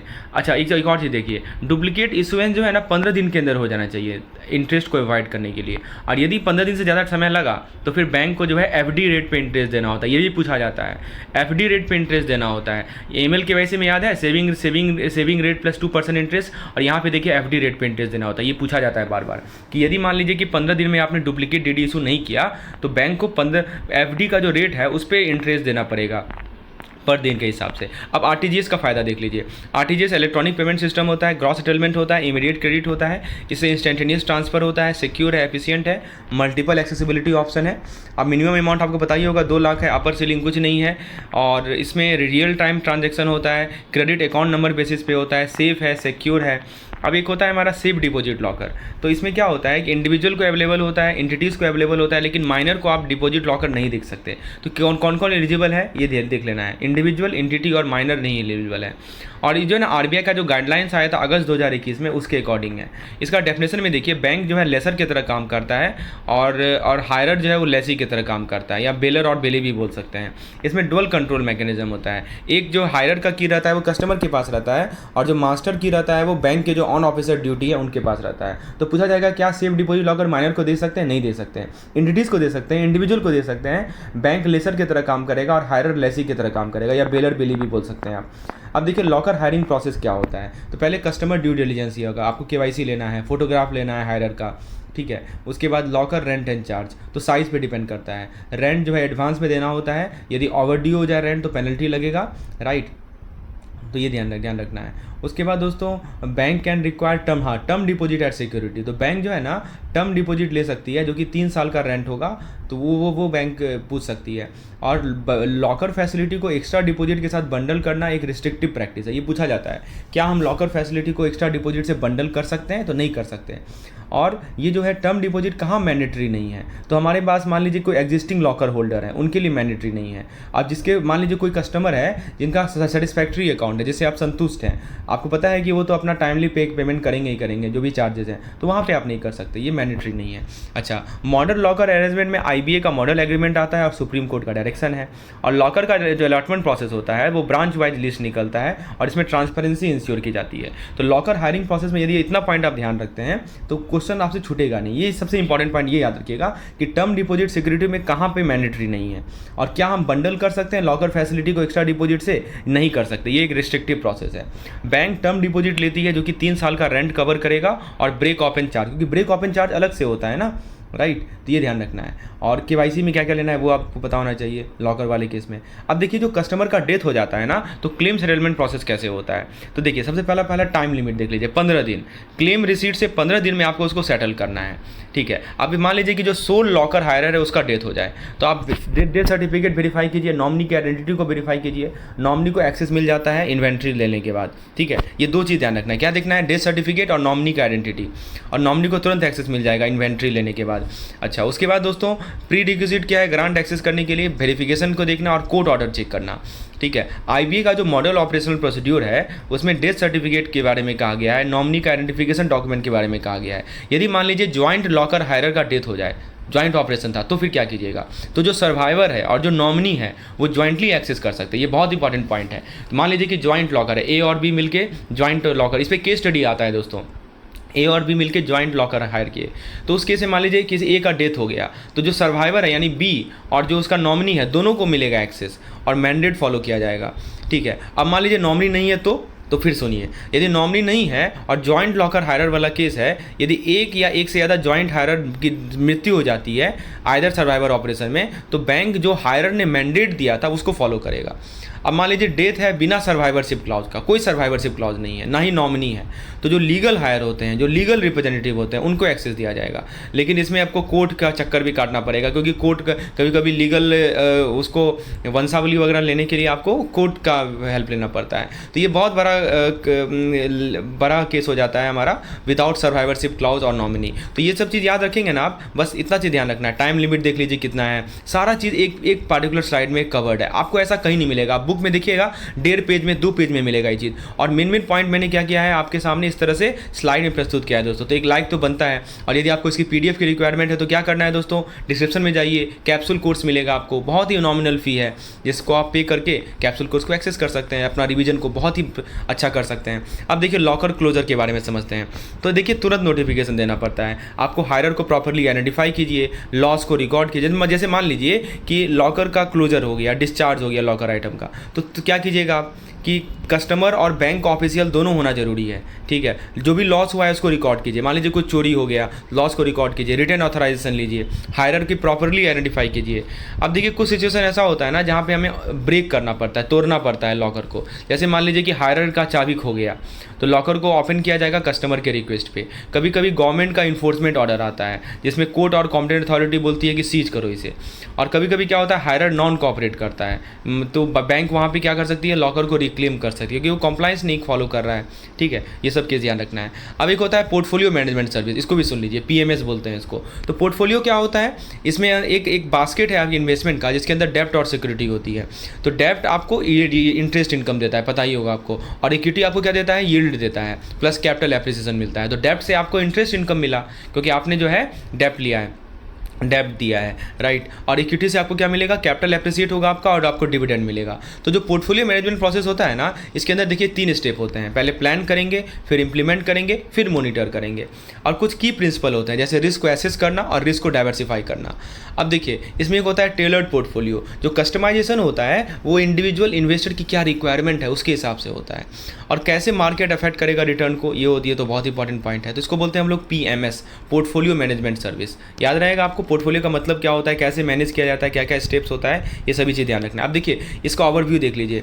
तो सबसे पहले तो इसमें याद रखिएगा, पूछा जाएगा कि PMS का टाइम पीरियड क्या होगा, तो कम से कम 1 साल का, ये ध्यान रखना है। ट्रांजैक्शन जो है मार्केट रेट पे कंडक्ट होता है, बिना किसी आर्टिफिशियल प्राइसिंग का। तो पूछा जाएगा बताओ PMS का टाइम पीरियड कितना है, तो 1 साल मिनिमम। पूछा जाएगा कि बताओ कि ट्रांजैक्शन जो है किस रेट पे कंडक्ट होगा, तो मार्केट रेट पे कंडक्ट होगा। क्या फंड को ट्रांसफर कर सकते हैं दूसरे बैंक में, नहीं कर सकते। फंड को can not be transfer to other bank for management. Service fee का क्या स्ट्रक्चर है, तो देखिए इसमें कहा जाता है कि डेफिनेट सर्विस फी है। ठीक है, क्लाइंट रिटर्न कुछ भी हो उससे फर्क नहीं पड़ता, आपको सर्विस फी तो देना ही देना है। ठीक है, और रिटर्न का कोई गारंटी थोड़ी लेता है आपका, लेकिन सर्विस फी आपको देना है। और कैपिटल मार्केट इंस्ट्रूमेंट में ही इन्वेस्टमेंट आप कर सकते हैं, ये भी देखिए, ये भी ध्यान देखिएगा। सारा इंपॉर्टेंट पॉइंट है दोस्तों। इस पर पूछा जाएगा which of the following statement about PMS is not correct. पहला ऑप्शन कि क्या 1 साल से 6 महीना के लिए PMS अलाउड है, नहीं, 1 साल मिनिमम चाहिए। फिर पूछेगा कि क्या मान लीजिए कि रिटर्न गारंटेड है, नहीं, रिटर्न कोई गारंटी थोड़ी लेता है। अब बताइए, क्या फंड को ट्रांसफर कर सकते हैं दूसरे बैंक में, नहीं कर सकते, फंड ट्रांसफर रेस्ट्रिक्शन है। किस रेट पे कंडक्ट किया जाएगा, तो मार्केट रेट पे कंडक्ट किया जाएगा। क्या डिप्लॉय कर सकते हैं, क्या आप किसी दूसरे मार्केट में किस मार्केट में आप जो है इन्वेस्टमेंट कर सकते हैं, तो केवल कैपिटल मार्केट में। ठीक है, प्राइमरी मार्केट में नहीं कर सकते। CRR SLR के लिए क्या है, तो आपको मेंटेन करना पड़ेगा अनडिप्लॉयड फंड के लिए CRR SLR, ये सब चीज़ ध्यान रखना है PMS के रिगार्डिंग। याद रहेगा दोस्तों, वेरी गुड। अब देखिए दोस्तों, इसके बाद जो इंपॉर्टेंट पॉइंट है वो है फाइनेंशियल इंक्लूजन के रिगार्डिंग। इसमें देखिए NGO और SHG का कैसा कंट्रीब्यूशन है। तो एक SHG बैंक लिंकेज प्रोग्राम है और वुमेन एम्पावरमेंट। इसका मतलब क्या, फाइनेंशियल इंक्लूजन का मतलब क्या होता है, अफोर्डेबल कॉस्ट, और ये ध्यान रखना है। उसके बाद दोस्तों माइक्रो फाइनेंस का एक्सपेंशन, इसमें micro insurance, micro pension, micro remittance, digital payment आता है। और फॉर्मल फाइनेंशियल सिस्टम का क्या रोल है, सर्विस अफोर्डेबल होगा, बिजनेस पोटेंशियल होगा, सोशल एंड इकोनॉमिक इंक्लूजन होगा। म्यूचुअल बेनिफिट क्या है कि इंडिविजुअल को एक्सेस मिलता है फाइनेंशियल टूल का इकोनॉमिक अपलिफ्टमेंट के लिए। बैंकिंग सिस्टम जो है नए कस्टमर सेगमेंट को टैप कर सकती है, और सोसाइटी में इनइक्वालिटी कम होता है और इकोनॉमिक ग्रोथ बढ़ता है। की फाइनेंशियल सर्विस क्या क्या होता है इसमें, payment and remittance, saving, loan और इंश्योरेंस प्रोडक्ट, ये सभी की फाइनेंशियल सर्विसेज होते हैं। चलिए, उसके बाद दोस्तों जो नेक्स्ट पॉइंट है वो है कि फाइनेंशियल इंक्लूजन थ्रू बैंकिंग। इसमें देखिए RBI जो है बैंक को परमिट करता है, इसमें इंटरमीडिएटरी का यूज होता है। और एक है हमारा BF मॉडल। BF का मतलब होता है बिजनेस फैसिलिटेटर मॉडल। इसमें कौन कौन एलिजिबल होते हैं, ये पूछा जाता है बार बार कि BF में कौन कौन एलिजिबल हैं। तो देखिए NGO SHG एलिजिबल हैं, farmer club and cooperative eligible हैं, कम्युनिटी बेस्ड ऑर्गेनाइजेशन एलिजिबल हैं, IT enabled rural outlet eligible हैं, पोस्ट ऑफिस और इंश्योरेंस एजेंट एलिजिबल हैं, और वेल फंक्शनिंग पंचायत एलिजिबल हैं। तो पूछा जाएगा इनमें से कौन सा बिजनेस फैसिलिटेटर मॉडल को एक्सेप्ट कर सकते, कौन कौन एंटिटी एलिजिबल हैं। NGO, farmer club, community based organisation, IT enabled rural outlet, post office and insurance agent, well functioning panchayat. ये डायग्राम याद कर लीजिए, बहुत इंपॉर्टेंट है। ठीक है, अब BF मॉडल याद रहेगा। देखिए बिजनेस फैसिलिटेटर का फंक्शन क्या होता है वो आप यहाँ समझ सकते हैं। तो सबसे पहले बोरोवर को आइडेंटिफाई करना, जैसे कि लोन एप्लीकेशन प्रोसेसिंग करना, वेरीफाई इन्फॉर्मेशन कलेक्ट करना, वेरीफाई करना, और फिर बैंक को सबमिट करना, ये काम है BF का, बिजनेस फैसिलिटेटर का। उसके बाद फाइनेंशियल अवेयरनेस और काउंसलिंग, यानी फाइनेंशियल लिटरेसी प्रमोट करना, डेप्ट मैनेजमेंट पे एजुकेट करना। फिर SHG और JLG, SHG होता है सेल्फ हेल्प ग्रुप और JLG होता है जॉइंट लायबिलिटी ग्रुप, इसको सपोर्ट करना, प्रमोट करना, नर्चर करना, मॉनिटरिंग को सैंक्शन करना, रिकवरी के लिए फॉलोअप करना, ये सब काम है जो BF का। पूछा जाता है which of the following is not one of the function of BF। तो देखिए एक तो लोन एप्लीकेशन प्रोसेसिंग है, फाइनेंशियल अवेयरनेस एंड काउंसलिंग है, और JLG SHG सपोर्ट है। अब देखिए एक रेगुलेटरी कंसिडरेशन है, BF क्या नहीं कर सकते, तो BF बैंकिंग बिजनेस नहीं कर सकते, वो केवल एक फैसिलिटेटर की तरह काम करेंगे, और कोई RBI अप्रूवल चाहिए नहीं BF को रीयूज करने के लिए। No RBI approval required for using BF, ये भी ध्यान रखना है। दो चीज़ें बहुत इंपॉर्टेंट है, क्या नहीं करना है, सभी चीज़ों का संकलन है हमारे इस PDF के माध्यम से आप समझ सकते हैं दोस्तों। आप देखिए एक ग्रीवियांस रिड्रेसल स्ट्रक्चर होता है BC यानी बैंकिंग कॉरेस्पॉन्डेंट और BF सर्विस के लिए। तो RBI आरबीआई बैंक को परमिट करती है कि वो लो कॉस्ट ब्रिक और मॉर्टर आउटलेट बनाए रूरल एरिया में। यह एक तरह का इंटरमीडिएटरी की तरह काम करता है बेस ब्रांच और बीसी लोकेशन में। तो देखिए 8 से 10 बीसी यूनिट होने चाहिए 3 से 4 किलोमीटर रेडियस में। इनके पास सीबीएस टर्मिनल होना चाहिए, पासबुक प्रिंटर होना चाहिए, कैश सेफ होना चाहिए। और इसको मैनेज कौन करेगा? फुल टाइम बैंक ऑफिसर और एम्प्लॉय मैनेज करेंगे। ठीक है, अब देखिए इसका ग्रीवियंस रेडिसल क्या है। एक स्ट्रक्चर्ड कंप्लेंट रिजोल्यूशन होना चाहिए, राइट। हाँ, यदि मान लीजिए 60 दिन में ग्रीवियंस रिजॉल्व नहीं होगा तो कंप्लेंट बैंकिंग ओम्बड्समैन तक पहुंच जाएगा। तो ये 60 दिन याद रखिएगा। यदि 60 डेज में जो भी कंप्लेन है वो रिजॉल्व नहीं होगा तो ये कहाँ चला जाएगा? बैंकिंग ओम्बड्समैन में चला जाएगा रिजोल्यूशन के लिए। अब देखिए digital financial service in India. तो सबसे पहले डिजिटल ऑनबोर्डिंग, जिसमें एक्सेसिबिलिटी बढ़ाना, रिस्क को एनालाइज करना। एक VCIP होता है जिसको बोलते हैं video based customer identification process, और डिजिटल KYC होता है जो कि RBI और गवर्नमेंट का गाइडलाइन है। अब देखिए एक है हमारा USSD 2.0, कब आया था? दिसंबर 2016 में आया था। ठीक है, इसको बोलते हैं USSD based mobile banking unstructured supplementary data. तो ये जो है ना भीम के साथ लाया गया था, भारत इंटरफेस फॉर मनी आप जानते होंगे। उसके बाद दोस्तों ये इनेबल UPI को इनेबल किया नॉन इंटरनेट मोबाइल डिवाइस में। तो USSD में क्या होता है कि *99# आप दबाएंगे, आपका मोबाइल में इंटरनेट नहीं है तभी जाके आप स्मॉल पेमेंट कर सकते हैं। ठीक है, और भी ट्रांजेक्शन कर सकते हैं। तो डिजिटल लैंडिंग के लिए RBI का वर्किंग ग्रुप है। ठीक है, अच्छा एक याद रखिएगा RBI का जो वर्किंग ग्रुप है ना, इनका फोकस क्या है कि जो अनऑथराइज लेंडर है उनको हटाना और लेजिटिमेट ग्रोथ को फॉस्टर करना। ठीक है, तो ये सभी पॉइंट डिजिटल फाइनेंशियल सर्विस के बारे में याद रखेंगे ना। हाँ, एक RCT पे सवाल बराबर आता है, फुल फॉर्म याद कर लीजिए, rural self employment training institute. Rural self employment training institute, इसको बोलते हैं RCT। ये MORD का इनिशिएटिव है, बैंक का मैनेजमेंट होता है, इनको सपोर्ट मिलता है सरकार से, भारतीय सरकार से और स्टेट गवर्नमेंट से। ये 1962 का जो rural development and self employment training institute था उसके बेसिस पे है। RCT फुल फॉर्म क्या है? Rural self employment training institute. इनका जो कैपेसिटी होता है वो 30 से 40 स्किल डेवलपमेंट प्रोग्राम का होता है, और जो ड्यूरेशन होता है वो 1 से 6 वीक का होता है। इसमें agriculture, product process, general programme आते हैं, और ये टारगेट करते हैं किन्हें? रूरल BPL यूथ को। BPL यानी बिलो पॉवर्टी लाइन। ये सब की पॉइंट्स हैं, इस पर सवाल आता है। Which of the following statement is correct regarding RCT। आजकल इसी प्रकार के तो सवाल आते हैं ताकि आपको कंसेप्चुअल अंडरस्टैंडिंग है नहीं। कौन इनिशिएट किया? तो ministry of rural and development लाता है। बैंक का मैनेजमेंट होता है, कहाँ से सपोर्ट मिलता है, किसके तर्ज पे बनाया गया है, फुल फॉर्म क्या है, कितना कैपेसिटी है, ड्यूरेशन क्या होता है, कौन कौन से कैटेगरीज होते हैं, सारा पॉइंट एकदम पिन पॉइंटेड कंटेंट नहीं बोलते हैं, वो है यहाँ पे। बुक पढ़िए, आपको लाइन बाय लाइन मिलेगा, अंडरलाइन करते रहिए उसको, आप बार बार, पता नहीं चलेगा क्या पढ़ना है क्या छोड़ना है। 900 पेज का तो किताब है। तो इसीलिए दोस्तों शॉर्ट नोट्स की बहुत इंपॉर्टेंट होती है स्पेशली इस समय पे। अच्छा, कुछ किसके गोल्स भी हैं? Skill build course selection, credit linkage support, 2 साल का escort service, short term residential training, free food and accommodation, ये सभी की सब चीज़ें। अब देखिए पेमेंट बैंक के बारे में सब कुछ इस स्लाइड से समझ लीजिए। पेमेंट बैंक क्या है? देखिए पेमेंट बैंक रिमोट एरिया में BC मॉडल फॉलो करता है। ATM नेटवर्क होगा, मिनिमम 25% फिजिकल एक्सेस पॉइंट जो है रूरल एरिया में होगा, POP बोलते हैं, फिजिकल एक्सेस पॉइंट। अच्छा, इनका फोकस होता है माइग्रेंट लेबर पे, लो इनकम हाउस होल्ड पे, स्मॉल बिजनेस पे और अनऑर्गेनाइज सेक्टर पे। अभी देखिए लिमिट क्या है इसमें, ये पॉइंट इंपॉर्टेंट है। 2 लाख डिपॉजिट मैक्सिमम कर सकते हैं, ATM डेबिट कार्ड दे सकते हैं, PPI इशू। PPI क्या होता है? प्रीपेड पेमेंट इंस्ट्रूमेंट, आप जानते होंगे इसके बारे में, ये इशू कर सकते हैं, इंटरनेट बैंकिंग दे सकते हैं, पेमेंट रेमिटेंस हो सकता है, और दूसरे बैंक के BCs की तरह भी काम कर सकते हैं। ऑब्जेक्टिव क्या है? Financial inclusion, small saving account, payment and remittance service. तो ये है पेमेंट बैंक के बारे में की पॉइंट। डिपॉजिट कितना दे सकते हैं? Maximum 2 lakh. ATM debit card दे सकते हैं? बिल्कुल दे सकते हैं।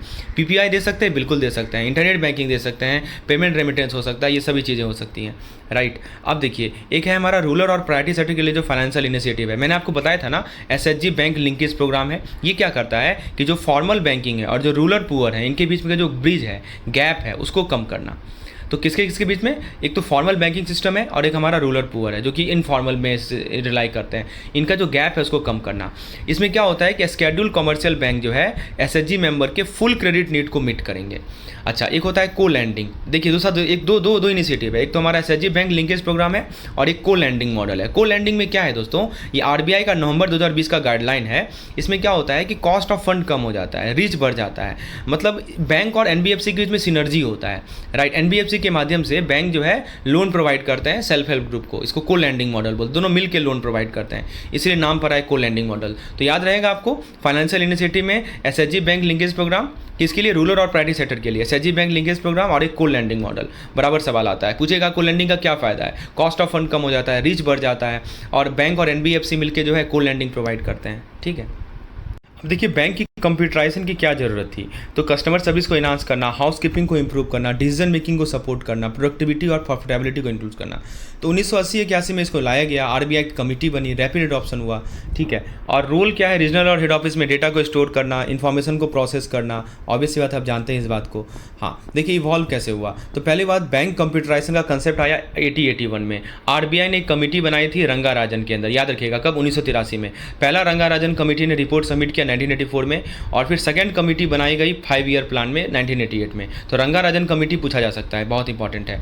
अब देखिए बैंक का जो कंप्यूटराइजेशन सिस्टम होता है उसको समझिए। एक होता है हमारा स्टैंड अलोन सिस्टम, जिसमें डेटा प्रोसेसिंग और एनालिसिस होगा, वर्क स्टेशन होंगे, नोट्स होंगे, मॉडर्न कैपेबिलिटी होगा। इसका एडवांटेज क्या है कि इक्विपमेंट कॉस्ट कम होता है, सॉफ्टवेयर हमारा कॉम्प्लेक्स बहुत कम होता है, ऑपरेशनल ट्रेनिंग आसान होता है, बेटर सिक्योरिटी कंट्रोल होता है। हम बात कर रहे हैं स्टैंड अलोन सिस्टम की, लेकिन लिमिटेशन क्या है? प्रोसेसिंग स्पीड काफ़ी स्लो होता है और हमारा डेटा स्टोरेज कैपेसिटी स्लो होता है। और एक होता है हमारा मल्टी यूजर सिस्टम, इसके अंदर micro computer, mini computer, main frame computer और सुपर कंप्यूटर आते हैं। तो पूछा जाएगा कि स्टैंड अलोन सिस्टम का क्या क्या खासियत है? तो data processing, analysis, work station, notes, modern capability और एडवांटेज मैंने आपको बता दिया। अब यदि हम बैंक के नेटवर्किंग टेक्नोलॉजी की बात करें तो सबसे पहले इंपॉर्टेंस क्या है? तो ये सिक्योर है, रिलायबल है, फिर एस्केलेबल है, ठीक है। उसके बाद ऑप्टिमाइज है, लोकल एरिया नेटवर्क की तरह काम करता है। लैन का क्या कैरेक्टरिस्टिक्स है? Coverage, connection, structure, right. और लैन के जो कंपोनेंट्स होते हैं उसमें कनेक्टिंग मीडियम आएंगे, नेटवर्क अडेप्टर आएंगे, सॉफ्टवेयर मैनेजमेंट होगा, रिसोर्स शेयरिंग होगा, राइट। तो ये ध्यान रखना है लैन के बारे में, लैन यानी लोकल एरिया नेटवर्क। उसके बाद आता है हमारा नेटवर्क टोपोलॉजी, बहुत इंपॉर्टेंट टॉपिक है। देखिए इसमें जो होता है ना हमारा की कंपोनेंट में, एक होता है हमारा सेंट्रलाइज कंट्रोल। तो सेंट्रलाइज कंट्रोल दो में आता है, स्टार और ट्री में, और एक होता है डिस्ट्रीब्यूटेड कंट्रोल जो कि हमारा रिंग और बस में आता है, ठीक है। तो सेंट्रलाइज कंट्रोल पूछेगा कौन कौन से टोपोलॉजी में है, तो बोलिएगा आप स्टार और ट्री में है। और डिस्ट्रीब्यूटेड में कौन कौन से में है? रिंग और बस में है। एक होता है डेटा ट्रांसमिशन इन नेटवर्क। तो यदि आपको डेटा ट्रांसमिट करना है तो पैकेट स्विचिंग प्रोसेस है। इसमें क्या होता है कि मैसेज को आप पैकेट में, छोटे छोटे पैकेट में ब्रोक करते हैं, तोड़ते हैं, और पैकेट को हम लोग ना स्विचिंग डिवाइस के माध्यम से ट्रांसफर करते हैं जो कि अपने डेस्टिनेशन तक पहुंचता है, ठीक है। अब जो भी अभी मैंने आपको टोपोलॉजी बताया उसको सुन लीजिए। बस टोपोलॉजी जो होता है ना उसका सेटअप काफ़ी आसान होता है, कॉस्ट इफेक्टिव होता है, लेकिन क्या होता है कि फ्लेक्सिबिलिटी कम है और ज्योग्राफिकल स्प्रेड भी कम है। रिंग टोपोलॉजी में क्या होता है कि डेटा ट्रांसमिशन प्रेडिक्टेबल होता है, लेकिन यदि एक नोड फेल हो गया तो पूरा का पूरा प्रोसेस ही डिसरप्ट हो जाता है। ये दिक्कत है रिंग टोपोलॉजी का। स्टार में क्या होता है, बहुत ही ज़्यादा फ्लेक्सिबल है, स्केलेबल है, लेकिन हैवी ट्रैफिक को हैंडल नहीं कर सकता। और ट्री टोपोलॉजी बहुत ही स्केलेबल है, स्ट्रक्चर नेटवर्क के लिए आइडियल है, लेकिन कॉम्प्लेक्स स्ट्रक्चर और मेंटेनेंस के लिए नहीं है। तो ये चार टोपोलॉजी के क्या की पॉइंट्स याद रखिए। बस में क्या होगा, सेटअप आसान होता है, कॉस्ट इफेक्टिव होता है, लेकिन स्प्रेड कम है, फ्लेक्सिबिलिटी कम है। फ्लेक्सिबिलिटी स्टार का बहुत ज़्यादा है ना, लेकिन स्केलेबल भी है, लेकिन जो है हैवी ट्रैफिक हैंडल नहीं कर सकता। रिंग का क्या बताया मैंने, एक यदि फेल हो जाए तो पूरा का पूरा नेटवर्क ही फेल हो जाता है। ये सब की पॉइंट्स है जो कि ध्यान रखना है आपको। चलिए उसके बाद जो नेक्स्ट पॉइंट है जो हमें देखना है वो है हमारा नेटवर्क डिवाइस इन लैन। एक होता है फायरवॉल। फायरवॉल क्या होता है सुनिए, फायरवॉल ना एक ट्रस्टेड नेटवर्क और अनट्रस्टेड नेटवर्क के बीच में बैरियर क्रिएट करता है, ठीक है। एक होता है NIC जिसको बोलते हैं नेटवर्क इंटरफेस कार्ड। ये नेटवर्क इंटरफेस का कंट्रोलर है, अडेप्टर है। ब्रिज क्या होता है, ब्रिज नेटवर्क को कनेक्ट करता है, ये सिंगल एग्रीगेट नेटवर्क होता है। रूटर क्या होता है, डेटा पैकेट को फॉरवर्ड करता है, ट्रैफिक को डायरेक्ट करता है। रिपीटर क्या होता है कि सिग्नल को एम्पलीफाई करेगा और सिग्नल को रीजनरेट करेगा। गेटवे क्या होता है, एंट्री पॉइंट होता है, ठीक है। ये सब की पॉइंट्स को याद रखिए, पूछा जाता है कि नेटवर्क डिवाइस कौन कौन से होते हैं लैन में, गेटवे का क्या काम होता है। तो गेटवे नाम से क्लियर है, एंट्री पॉइंट है, ठीक है। स्विच क्या होता है कि स्विच इन्फॉर्मेशन को रूट करेगा, डिवाइसेस को कनेक्ट करेगा।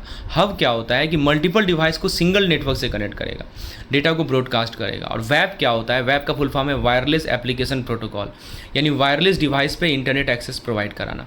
तो ये सब के सब हमारे नेटवर्क डिवाइस है, एक बार फिर से देख लीजिएगा आप इसको। चलिए उसके बाद वैन की बात कर लें। देखिए वैन जो है ना, लीज लाइन नेटवर्क। तो वैन क्या होता है, लार्ज स्केल नेटवर्क है जो कि वाइड ज्योग्राफिक एरिया में रहता है और टेलीकम्युनिकेशन नेटवर्क में। इसमें डायल अप नेटवर्क आएगा, इसमें लीज लाइन नेटवर्क आएगा। हाँ, ये पिछली बार पूछा गया था, माइक्रोवेव लिंक, ठीक है। ये माइक्रोवेव लिंक जो है क्या करता है कि high speed broadband transmission dish antenna के माध्यम से प्रोवाइड करता है। सैटेलाइट लिंक भी होता है, हाइब्रिड नेटवर्क भी होता है। तो लीज लाइन नेटवर्क याद रखिएगा, डायल अप नेटवर्क याद रखिएगा, माइक्रोवेव लिंक याद रखिएगा, ये सब वैन के माध्यम से है। इसके लिए आपको टेलीकम्युनिकेशन लाइन चाहिए, मॉडम चाहिए, मॉड्यूलेटर डिमॉड्यूलेटर चाहिए और कम्युनिकेशन सॉफ्टवेयर चाहिए वैन के लिए। और देखिए इसमें एक और पॉइंट है कि माइक्रोवेव ट्रांसमिशन के लिए आपको डिजिटल सिग्नल ट्रांसमिशन और क्लियर लाइन ऑफ साइट चाहिए। सैटेलाइट कम्युनिकेशन जो होता है हमारा रेडियो वेव पे होता है और लॉन्ग डिस्टेंस कवरेज होता है सैटेलाइट कम्युनिकेशन का, ठीक है। तो क्या क्या रिक्वायरमेंट है मॉडर्न इसके लिए, वाइड WWAN के लिए modem communication software, telecommunication line, कैसे कैसे ये काम करता है, तो लीज लाइन पे काम करेगा, डायल-अप नेटवर्क पे काम करेगा, माइक्रोवेव लिंक पे काम करेगा, सैटेलाइट लिंक पे काम करेगा, और सैटेलाइट लिंक भी जो होता है उसमें कौन सा वेव होता है, तो रेडियो वेव होता है, ये बात को ध्यान रखना है। चलिए उसके बाद जो नेक्स्ट पॉइंट है यूपीएस का है। यूपीएस में देखिए क्या क्या करता है, आपको ब्लैकआउट, बर्नआउट, स्वेल, सैग, सर्जेस, इंटरफेरेंस सबसे प्रोटेक्शन देता है। अब देखिए यूपीएस के टाइप की बात करें, एक होता है ऑनलाइन यूपीएस जो कि क्या करता है 230 वोल्ट एसी को डीसी में कन्वर्ट करेगा और फिर से उसको एसी में कन्वर्ट करता है, ये आपको अनइंटरप्टेड पावर सप्लाई प्रोवाइड करता है, ठीक है। और एक होता है ऑफलाइन यूपीएस, इसका एक सेपरेट चार्जर होता है, सेपरेट इन्वर्टर होता है, ये मेन पावर को यूज़ करता है, जैसे ही फेलियर होगा तुरंत बैटरी में कन्वर्ट हो जाता है। तो वैसे वो भी वहाँ भी वही था, ऑनलाइन में भी यही था कि जैसे आउटेज होगा तो बैटरी में आ जाएगा और फिर से अपने आप मेंस में चला जाएगा। अंतर इतना ही सा है कि जो हमारा ऑफलाइन होता है ना उसमें चार्जर और इन्वर्टर अलग अलग होता है। तो दो तरह के यूपीएस होते हैं, अनइंटरप्टेड पावर सप्लाई होते हैं, ऑनलाइन और ऑफलाइन, ठीक है। तो ये ध्यान रखना है। इसका पर्पज़ क्या है कि आईटी एसेट को प्रोटेक्ट करना, डेटा लॉस को प्रिवेंट करना, रिलायबल पावर इंश्योर करना। तो यूपीएस का काम कैसे होता है कि वो बैटरी में तुरंत स्विच हो जाएगा और ऑटो चेंज ओवर हो जाता है, ये इसका काम है। यूपीएस याद रखिएगा। सीबीएस देखिए, सीबीएस में क्या है कि आपको सेंट्रलाइज बैंकिंग मॉडल है रिटेल एंड कॉर्पोरेट बैंकिंग के लिए। इसका फ्यूचर क्या है कि आपको MIS मैनेजमेंट इन्फॉर्मेशन सिस्टम का इन्हांस करता है, मल्टीपल चैनल से आप इसको इंटीग्रेट कर सकते हैं। बेनिफिट देखिए क्या है, customer centric service, data process optimisation, operational efficiency, ठीक है। इसमें एक और पॉइंट याद रखिएगा, एक होता है unified database transaction process online store centrally, और एक होता है डिलीवरी चैनल ट्रांजेक्शन, ये इंटीग्रेट करता है ऑनलाइन, राइट। तो ये सब हमारी सीबीएस के बारे में पॉइंट है। अब देखिए एक होता है कि strategic data warehousing. Data warehousing बहुत इंपॉर्टेंट है, क्या है OLTP। OLTP का फुल फॉर्म क्या होता है, ऑनलाइन ट्रांजेक्शन प्रोसेसिंग। इससे क्या होता है, ट्रांजेक्शन बहुत ही फास्ट होता है, रियल टाइम आपको अपडेट मिलता है। उसके बाद आता है OLAP। OLAP क्या होता है, online analytical process. Full form याद रखिए, OLTP है ऑनलाइन ट्रांजेक्शन प्रोसेसिंग और OLAP है ऑनलाइन एनालिटिकल प्रोसेसिंग। ये इंसाइट एक्सट्रैक्ट करेगा, डिसीजन मेकिंग सपोर्ट करेगा। डेटा वेयर हाउस में क्या होता है कि कस्टमर फोकस होता है, इंटीग्रेटेड होता है, नॉन वोलेटाइल होता है, टाइम वेरिएंट होता है। ये बिजनेस इंटेलिजेंस, रिपोर्ट जनरेट करना, डेटा को कंबाइन करना, सबको सपोर्ट करता है, ठीक है। तो OLAP क्या है दोस्तों, ऑनलाइन एनालिटिकल प्रोसेसिंग, यानी आपके पास जो भी डेटा है उसे इंसाइट को एक्सट्रैक्ट करना, डिसीजन मेकिंग को सपोर्ट करना। OLTP क्या है, ट्रांजेक्शन प्रोसेसिंग, यानी ट्रांजेक्शन बहुत फास्ट होगा, रियल टाइम अपडेट मिलेगा। डेटा वेयर हाउस क्या होता है, कस्टमर फोकस्ड होता है। अच्छा, अब चूंकि डेटा वेयर हाउस आ ही गया है तो उसके बारे में की पॉइंट को समझ लीजिए। एक होता है डेटा वेयर हाउस, ये क्या होता है, एक डेटा स्टोरेज होता है जिसमें प्री डिफाइंड फॉर्मेट होता है क्वेरीज के लिए। एक होता है डेटा मार्ट। डेटा मार्ट क्या होता है कि data storage, focus data storage है स्पेसिफिक सब्जेक्ट के लिए, लिमिटेड रिसोर्स, इनका रिसोर्स लिमिटेड है, स्पेसिफिक सब्जेक्ट के लिए होता है डेटा मार्ट। और एक होता है डेटा लेक, बहुत ज़्यादा ही स्टोरेज होता है स्ट्रक्चर और अनस्ट्रक्चर डेटा के लिए, क्योंकि आपके रियल टाइम एनालिटिक्स को सपोर्ट करता है। और एक होता है डेटा माइनिंग, ये क्या करता है, स्ट्रेटजिक इंसाइट को एक्सट्रैक्ट करेगा ताकि बिजनेस इंटेलिजेंस को हम इन्हांस कर सकें, ठीक है। तो डेटा माइन मतलब क्या होता है, खोदना, यानी जो मेन इंसाइट है उसको एक्सट्रैक्ट करना। लेक मतलब क्या होता है, स्टोरेज स्पेस, आपको बहुत बड़ा स्टोरेज स्पेस मिल रहा है अनस्ट्रक्चर्ड डेटा के लिए, और रियल टाइम एनालिटिक्स भी सपोर्ट कर रहा है, राइट। और डेटा वेयर हाउस क्या है, स्ट्रक्चर। देखिए डेटा लेक अनस्ट्रक्चर्ड डेटा के लिए है और data warehouse structured data storage है, राइट। और डेटा मार्ट क्या है, एक छोटा सा जगह है स्पेसिफिक सब्जेक्ट के लिए। तो अंतर क्लियर होना चाहिए, mart, lake, warehouse, mining, चारों पे सवाल आता है और सब कुछ मैंने एक स्लाइड में आपके सामने प्रस्तुत किया है। दोस्तों एटीएम में एक वाइट लेवल एटीएम क्या होता है, तो देखिए WLA जो होते हैं वो नॉन बैंक एटीएम होते हैं। RBI 2012 का PSS एक्ट है, कोई ब्रांडिंग नहीं होता, सारे बैंक को एक्सेस मिलता है और Tier 1 से Tier 6 एक्सपेंशन है। ये सब WLA के बारे में याद रखिएगा। 4 की प्लेयर हैं जो कि WLA को ऑपरेट करते हैं, India one payment, Tata communication, Hitachi payment और वंकरागे। अब इनका जो लोकेशन होता है वो ऑपरेटर के चॉइस पे है। टारगेट है इनका Tier 1 से लेकर Tier 6 सिटी तक। कार्ड में बैंक और RBI अप्रूव्ड कार्ड ही आते हैं, कोई डिपॉजिट नहीं ले सकता। WLA में कोई डिपॉजिट नहीं होता और WLA के जो ऑपरेटर होते हैं उन्हें एक्वायरर कहते हैं और वो इंटरचेंज फ़ी अर्न करते हैं। इनका जो फाइनेंशियल मॉडल होता है उसको ASCI रूल फॉलो करना होता है, राइट। कोई फ्री ट्रांजेक्शन नहीं होता, चार्जेस अप्लाई होंगे, चार्ज को डिस्प्ले किया जाएगा ट्रांजेक्शन से पहले ही। रेगुलेटरी कंप्लाइंस की बात करें तो कोई डायरेक्ट चार्ज नहीं होता, राइट। और उसके बाद RBI का रूल होता है फेल ट्रांजेक्शन पे ठीक है, ये सब पॉइंट को ध्यान रखना है। अब एक होता है brown level ATM. Brown level ATM में क्या होता है समझिए, एक होता है सर्विस प्रोवाइडर जो कि हार्डवेयर खरीदेगा, एटीएम मेंटेन करेगा। एक होगा स्पॉन्सर बैंक, कैश मेंटेन करेगा, बैंकिंग नेटवर्क को कनेक्टिविटी प्रोवाइड करेगा। ठीक है, सर्विस प्रोवाइडर क्या करेगा, हार्डवेयर खरीदेगा। देखिए, एक तो सर्विस प्रोवाइडर है, एटीएम मेंटेन करना उसका काम है, हार्डवेयर देना खरीदना उसका काम है। स्पॉन्सर बैंक कैश मेंटेन करेगी।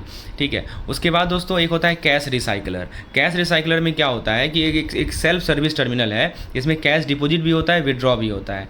और इसका की फीचर है कि आपका एक्सेप्ट करेगा और डिस्पेंस करेगा कैश को, आपकी करेंसी ऑथेंटिकेशन को वेरीफाई करेगा, काउंटरफीट नोट को डिटेक्ट कर लेगा। डेबिट कार्ड से आप डिपॉजिट भी कर सकते हैं, कार्डलेस ट्रांजैक्शन होता है। ग्लोबली इसको अडॉप्ट किया जा रहा है क्योंकि कैश मैनेजमेंट कॉस्ट कम करता है, एटीएम फंक्शनैलिटी को बढ़ाता है।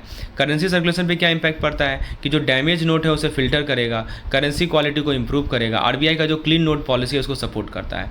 कियोस्क क्या होता है, देखिए कियोस्क में टाइप्स को सुन लीजिए। एक होता है एआई इनेबल कियोस्क, एक होता है मल्टी फंक्शनल कियोस्क, एक होता है सेल्फ सर्विस कियोस्क, एक होता है मार्केटिंग कियोस्क। ये 4 तरह के कियोस्क होते हैं। तो ये कौन कौन सी सर्विस देते हैं, आपको फाइनेंशियल ट्रांजेक्शन की सर्विस देंगे, जैसे balance enquiry, cheque deposit, cash deposit and withdrawal.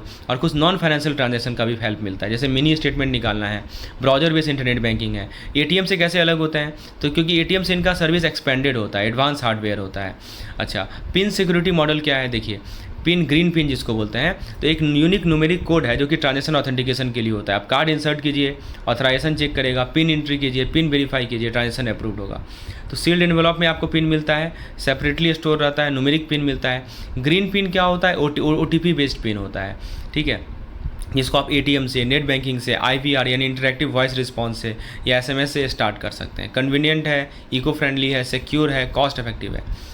Payment card की बात कर लें तो एक होता है क्रेडिट कार्ड। क्रेडिट कार्ड जो है आप क्रेडिट पे परचेज करते हैं, ये आपको सिग्नेचर पैनल, इम्बॉसेस डिटेल सब कुछ होता है, कैश विड्रॉल भी कर सकते हैं। एक होता है चार्ज कार्ड। चार्ज कार्ड में फुल बैलेंस रिपेमेंट आपको मंथली करना पड़ेगा, कोई इंटरेस्ट नहीं लगता, लेकिन फ़ी काफ़ी हाई है। ट्रांजैक्शन प्रोसेस जो है 25 से लेकर 50 दिन आपको पे करना होगा। डेबिट कार्ड जानते ही आप कि डायरेक्टली अकाउंट से डेबिट हो जाता है। फिर एक होता है स्मार्ट कार्ड। स्मार्ट कार्ड में क्या होता है कि आईसी चिप एम्बेडेड होता है। इसका फ्यूचर है कि मेमोरी और माइक्रो प्रोसेसर और सिक्योरिटी के अंदर आपको इंक्रिप्शन, आईएसओ स्टैंडर्ड्स, ये सब सिक्योरिटी मिलते हैं। अब देखिए जो हमारे बायोमेट्रिक टेक्नोलॉजी होते हैं ना, उसमें क्या क्या आते हैं वो जरा देख लीजिए। एक तो हमारा डायनेमिक सिग्नेचर है, यानी सिग्नेचर को एनालाइज करेगा। एक हमारा फिंगरप्रिंट स्कैन है, यानी फिंगरप्रिंट के रीजन्स को मैच करता है। एक हमारा वॉइस रिकॉग्निशन है, जिसमें वॉइस के पैटर्न को कंपेयर करना रिकॉर्डेड डेटा से। एक हैंड ज्योमेट्री है, यानी जो फिंगर का लेंथ है और हैंड के फ्यूचर है उसको मेज़र करना। और एक रेटिनल स्कैन है, जिसमें इंफ्रारेड टेक्नोलॉजी का यूज़ किया जाता है ताकि जो रेटिनल ब्लड वेसल है उसको वेरीफाई कर सकें। तो ये सभी बायोमेट्रिक सिक्योरिटी का याद रखिएगा कौन कौन से सिक्योरिटी यूज होते हैं। उसके बाद आता है हमारा प्रीपेड, हाँ पीपीआई। देखिए पीपीआई के बारे में सब कुछ यहाँ बताया गया है। तो देखिए पीपीआई का जो फॉर्म होता है उसमें smart card, magnetic stripe card, internet account, internet wallet, ये सब के सब आते हैं। तो देखिए एक होता है क्लोज सिस्टम पीपीआई, इसमें क्या होता है सिंगल एंटिटी होता है, कोई कैश विड्रॉल नहीं होता है, कोई थर्ड पार्टी पेमेंट नहीं होता है, इसमें आरबीआई का अप्रूवल भी नहीं मिला है। जैसे कि आप रेस्टोरेंट प्रीपेड कार्ड हो गया, ये सभी क्लोज सिस्टम पीपीआई हैं। ठीक है, और एक होता है रेगुलेटेड पीपीआई। तो रेगुलेटेड पीपीआई के पार्टिसिपेंट में कौन है, तो देखिए रेगुलेटेड पीपीआई में इशूअर होगा जो कि इशू करता है पीपीआई को इंडिविजुअल ऑर्गेनाइजेशन में। एक होल्डर होगा जो कि ऑर्गेनाइजेशन होती है जो कि परचेज करती हैं या ऑब्टेन करती हैं पीपीआई को इशूअर से। और एक मर्चेंट होता है, इसको रेगुलेटेड बोलते हैं। और एक जो क्लोज सिस्टम होता है वो अनरेगुलेटेड है, आरबीआई का अप्रूवल नहीं मिलता है। ठीक है, अब देखिए उसके बाद जो नेक्स्ट पॉइंट है वो है हमारा पीपीआई का ओवरव्यू। एक होता है स्मॉल केवाईसी पीपीआई, इसमें जो है आपको ओटीपी, नाम, आईडी, ओवीडी देना पड़ता है, मिनिमम डिटेल देना पड़ता है, केवल परचेज के लिए यूज़ कर सकते हैं। कॉन्ट्रैक्टेड मर्चेंट गेटवे, ना ट्रांसफ़र कर सकते हैं, ना कैश विड्रॉल कर सकते हैं, और कभी भी क्लोज हो सकता है। यदि आप केवाईसी नहीं करवाइएगा तो स्मॉल पीपीआई आपका क्लोज हो जाएगा। अच्छा, उसके बाद होता है small PPI with cash loading facility. इसमें क्या होता है कि आप एक महीने में 10,000 और एक साल में 1,20,000, तो ऑब्वियस सी बात है इतना ही लिमिट होता है। मैक्सिमम आउटस्टैंडिंग एक समय पे आप 10,000 रख सकते हैं, मैक्सिमम डेबिट आप एक महीने में 10,000 कर सकते हैं। लेकिन 24 महीने में जो कैश लोडिंग फैसिलिटी वाला पीपीआई होता है उसको फुल केवाईसी में कन्वर्ट करना होता है। और यदि कन्वर्ट नहीं कीजिएगा तो फिर क्रेडिट ही नहीं होगा। बैलेंस यूज कर सकते हैं लेकिन क्रेडिट नहीं होगा। ठीक है, और फिर सेम होल्डर को आप ये जो पीपीआई है उसको इशू नहीं कर सकते। तो ये स्मॉल पीपीआई के बारे में 2-3 पॉइंट याद रखिएगा। अब एक होता है हमारा फुल केवाईसी पीपीआई, ये रीलोडेबल है, इलेक्ट्रॉनिक फॉर्मेट में रहता है। आपको VCIP करवाना पड़ेगा, यानी जो video based customer identification process होता है। मैक्सिमम बैलेंस 2 लाख का रख सकते हैं, फंड ट्रांसफ़र कर सकते हैं, राइट। और रिस्क बेस्ड लिमिट इशूअर के बेसिस पे रहता है। अब एक कुछ स्मॉल पीपीआई होता है इसमें कैश लोडिंग फैसिलिटी नहीं होती है, तो इनके लिए भी क्या है कि 10,10,000 रुपया पर मंथ साल का 1.2 लाख, मैक्सिमम आउटस्टैंडिंग 10,000 होगा। हाँ, इसमें कोई कैश लोड नहीं कर सकते क्योंकि नाम ही रखा है कैश, कभी भी क्लोज हो सकता है। अच्छा, उसके बाद दोस्तों एक और पॉइंट याद रखिएगा, वो होता है फंड ट्रांसफ़र ऑप्शन।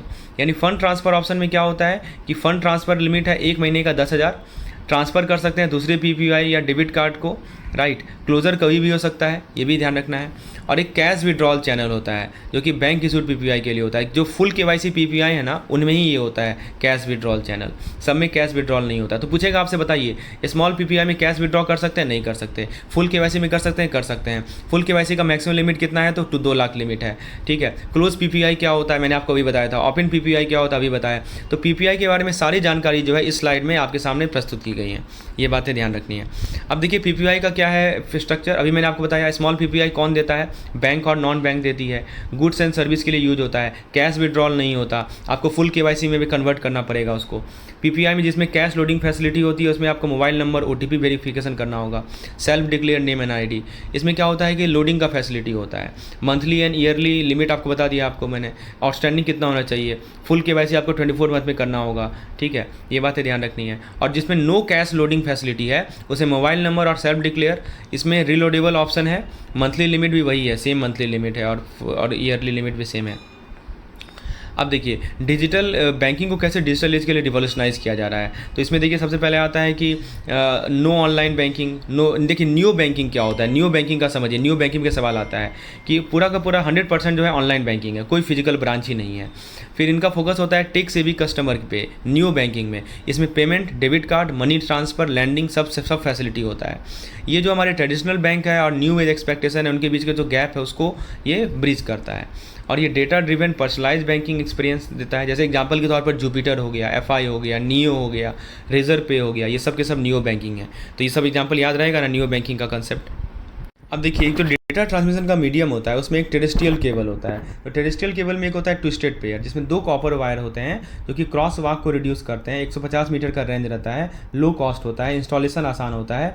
और एक होता है हमारा कोएक्सियल केबल, जिसमें कॉपर कोर होता है, स्पेशल इंसुलेशन होता है, प्रोटेक्टिव शीट दिया जाता है जो कि इंटरफेरेंस को प्रोटेक्ट करता है। इनका जो एमबीपीएस सिग्नल होता है 500 एमबीपीएस होता है। और एक होता है ऑप्टिकल फाइबर जिनका स्पीड 2 जीबीपीएस होता है। हाई स्पीड होता है इनका, एरर बहुत कम होता है, लेकिन ईएमआई से इम्यून होते हैं, इलेक्ट्रोमैग्नेटिक इंटरफेरेंस से। ग्लास और प्लास्टिक फाइबर होता है, laser beam, LED for security होता है। तो ये तो हमारे टेरेस्ट्रियल केबल हो गए। एक होता है माइक्रोवेव सिस्टम जिसमें हाई फ्रीक्वेंसी रेडियो सिग्नल और एंटीना आता है। और एक होता है कम्युनिकेशन सैटेलाइट जिसमें जियो स्टेशनरी ऑर्बिट आता है और ट्रांसपॉन्डर आता है। तो जो जियो स्टेशनरी ऑर्बिट होता है वो सैटेलाइट मशीन के माध्यम से होता है। Earth rotation stationary transmitter plus antenna जो कि माइक्रोवेव स्टेशन को लिंक करता है। तो ये याद रखिएगा, टेरेस्ट्रियल केबल, माइक्रोवेव सिस्टम और कम्युनिकेशन चैनल, ये सब के सब हमारे डेटा ट्रांसमिशन के मीडियम्स हैं। इसमें twisted pair, coaxial cable, optical fibre, सब पे सवाल पूछा जाता है। अब देखिए कम्युनिकेशन प्रोसेस कैटेगरी की बात करें, एक होता है मैसेज स्विच जो कि डेटा को फॉरवर्ड करेगा और स्टोर करेगा। ये डेटा रिसीव करेगा, उसको क्यू में डालेगा, सीपीयू को रूट करेगा और सीपीयू से टर्मिनल तक पहुंचाता है। एक होता है मल्टीप्लेक्सर जिसमें इनपुट कंबाइन करना, टर्मिनल पोर्ट और मल्टीप्लेक्सर होना, हाई स्पीड चैनल होता है और रिसीवर साइड में इसको डीमल्टीप्लेक्स किया जाता है। एक होता है फ्रंट एंड प्रोसेसर जो कि पेरिफेरल डिवाइस से इंटरफेस बनाता है, interface with peripheral device terminal, right. तो ये क्या करता है कि पेरिफेरल मैनेज करेगा, packet handling, error correction, CPU को फ्री करना, ये सब फ्रंट एंड प्रोसेसर का काम होता है। तो ये सभी प्रोसेसर हैं, message switch, multiplexer, right. Fund transfer की बात करें ना तो चिप्स यूएसए का पार्ट है, यूएसए में चलता है। चैप्स हमारा यूके में चलता है और चैट्स हमारा हांगकांग में चलता है। ये 3 चीज़ याद रखिएगा, चिप्स यूएसए, चैप्स यूके और चैट्स हांगकांग। ईएफटी जानते हैं आप, इलेक्ट्रॉनिक फंड ट्रांसफ़र होता है। तो चिप्स देखिए 1970 में आया था, न्यूयॉर्क क्लियरिंग हाउस का है, प्रीमियर इंटरनेशनल ट्रांसफ़र सिस्टम है, ठीक है। चिप्स जो है डॉलर का ट्रांसफ़र होता है, trade service, international syndicate loan, right. और चिप्स में डुअल सिस्टम होता है, 2 साइड्स होते हैं, हाई स्पीड लिंक होता है, राइट, फुल ऑथेंटिकेशन होता है और स्विफ्ट इंटरफेस के काम करता है। चैट्स मैंने आपको बताया हांगकांग का है, सेम डे सेटलमेंट होता है, इंस्टेंट कन्फर्मेशन होता है, राइट, पीयूएस सपोर्ट देगा, अल्टरनेट रूट देगा, ये चैट्स हो गया। और एक होता है चैप्स आपको पता है यूके का सेम डे सिस्टम है, इसमें wholesale timely critical payment, instant settlement होता है, गारंटेड है, इररिवोकेबल है, राइट, रिस्क फ्री सेटलमेंट होता है। ये भी स्विफ्ट फॉर्मेट पे है, पीएसएस कम्युनिकेशन है, इनक्रिप्शन है, ऑथेंटिकेशन है। तो चिप्स, चैट्स और chaps, chips UK, chats Hong Kong और चैप्स है हमारा, चिप्स यूएसए का है, ठीक है ना। उसके बाद दोस्तों 2 लेवल्स फंड ट्रांसफ़र सिस्टम, एक है फेड वायर। तो फेड वायर भी यूएसए का ईएफटी सिस्टम है, राइट। और ये गवर्नमेंट सिक्योरिटीज़ को में reserve transfer, high value payment करना, ये 12 डिस्ट्रिक्ट में ऑपरेट करता है, 25 ब्रांचेज हैं, कमर्शियल बैंक को कंट्रोल करना। फेड वायर का जो है 2.2 मतलब समझिए कि 25 पैकेट स्विच, मल्टीपल रूट, ठीक है, ये सब फेड वायर है। एक होता है हमारा POS, point of sale system. ये क्या होता है कि ईएफटी एट सेल, इसमें सेल आएगा, इन्वेंट्री आएगा, अकाउंटिंग आएगा, बैंक कनेक्शन होता है, सेम बैंक में होता है, इसमें पिन और बैलेंस वेरिफिकेशन करना होता है, राइट। तो पीओएस डिफरेंट बैंक्स का भी हो सकता है स्विचिंग सेंटर के माध्यम से, राइट, ये हमें ध्यान रखना है।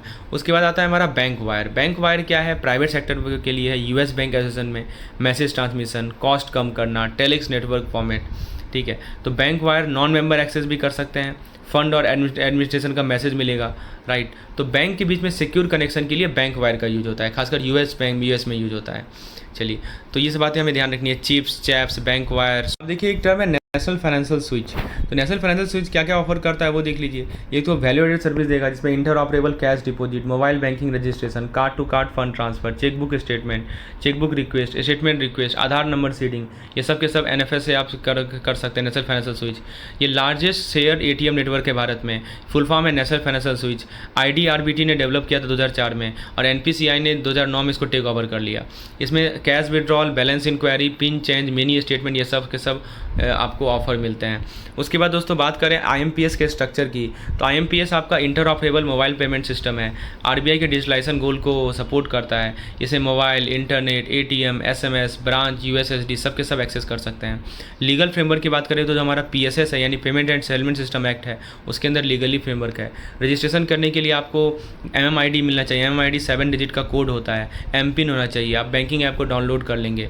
एनएफएस पे बिल्ट है। एनपीसीआई मैनेज करता है, 24/7 अवेलेबल है। और बैंक और पीपीआई इसके मेंबर्स हैं। ये real time fund transfer provide करेगा, सेफ़ है, इकोनॉमिकल है। आईएमपीएस होता है हमारा फुल फॉर्म। उसके बाद दोस्तों आईएमपीएस के स्ट्रक्चर की बात करें तो एमएमआईडी जो है मोबाइल नंबर से लिंक होता है। मल्टीपल एमएमआईडी पॉसिबल है। Instant fund transfer 24/7 available, safe and secure, channel independent. जिसमें आपको मान लीजिए कि मोबाइल बैंकिंग रजिस्ट्रेशन नहीं है तो फिर कैसे करेंगे? एटीएम से कर सकते हैं, अकाउंट नंबर आईएफएससी से कर सकते हैं, आधार नंबर से भी कर सकते हैं, इंटरनेट चैनल ट्रांजेक्शन से कर सकते हैं। तो देखिए रेमिटर ने मोबाइल बैंकिंग के लिए इनेबल किया, तो रेमिटर मोबाइल बैंकिंग बेनिफिशियरी का मोबाइल रहेगा, नई रजिस्टर है तो आईएमपीएस पॉसिबल है अकाउंट नंबर आईएफएससी से, ठीक है ना। बेनिफिशियरी मोबाइल नंबर एमएमआईडी से भी पॉसिबल है ये, ठीक है। तो ये सब चीज़ ध्यान रखना है कि पूछा जाता है कि किस प्रकार से आईएमपीएस एग्जीक्यूट कर सकते हैं। यूपीआई के बारे में देख लीजिए, यूनिफाइड पेमेंट इंटरफेस। तो इसके लिए आप यूपीआई ऐप को डाउनलोड करेंगे, प्रोफाइल क्रिएट करेंगे, बैंक अकाउंट लिंक करेंगे, यूपीआई पिन जनरेट करेंगे। इसमें कौन कौन स्टेक होल्डर होते हैं ये पूछा जाता है। 5 स्टेक होल्डर होते हैं, bank account holder, merchant, payment service provider, bank और एनपीसीआई। ये कितने स्टेक होल्डर है? 5 स्टेक होल्डर हैं। कंप्लेंट मैनेजमेंट के लिए डायरेक्ट कंप्लेंट रेजिंग है, राइट। ओवरव्यू की बात करें तो multiple bank account, seamless fund route, ठीक है। प्लेटफॉर्म के एंड्रॉयड, आईओएस सब पे एक्सेसिबल है ये यूपीआई, आप जानते होंगे। अब एक यूपीआई 2.0 है।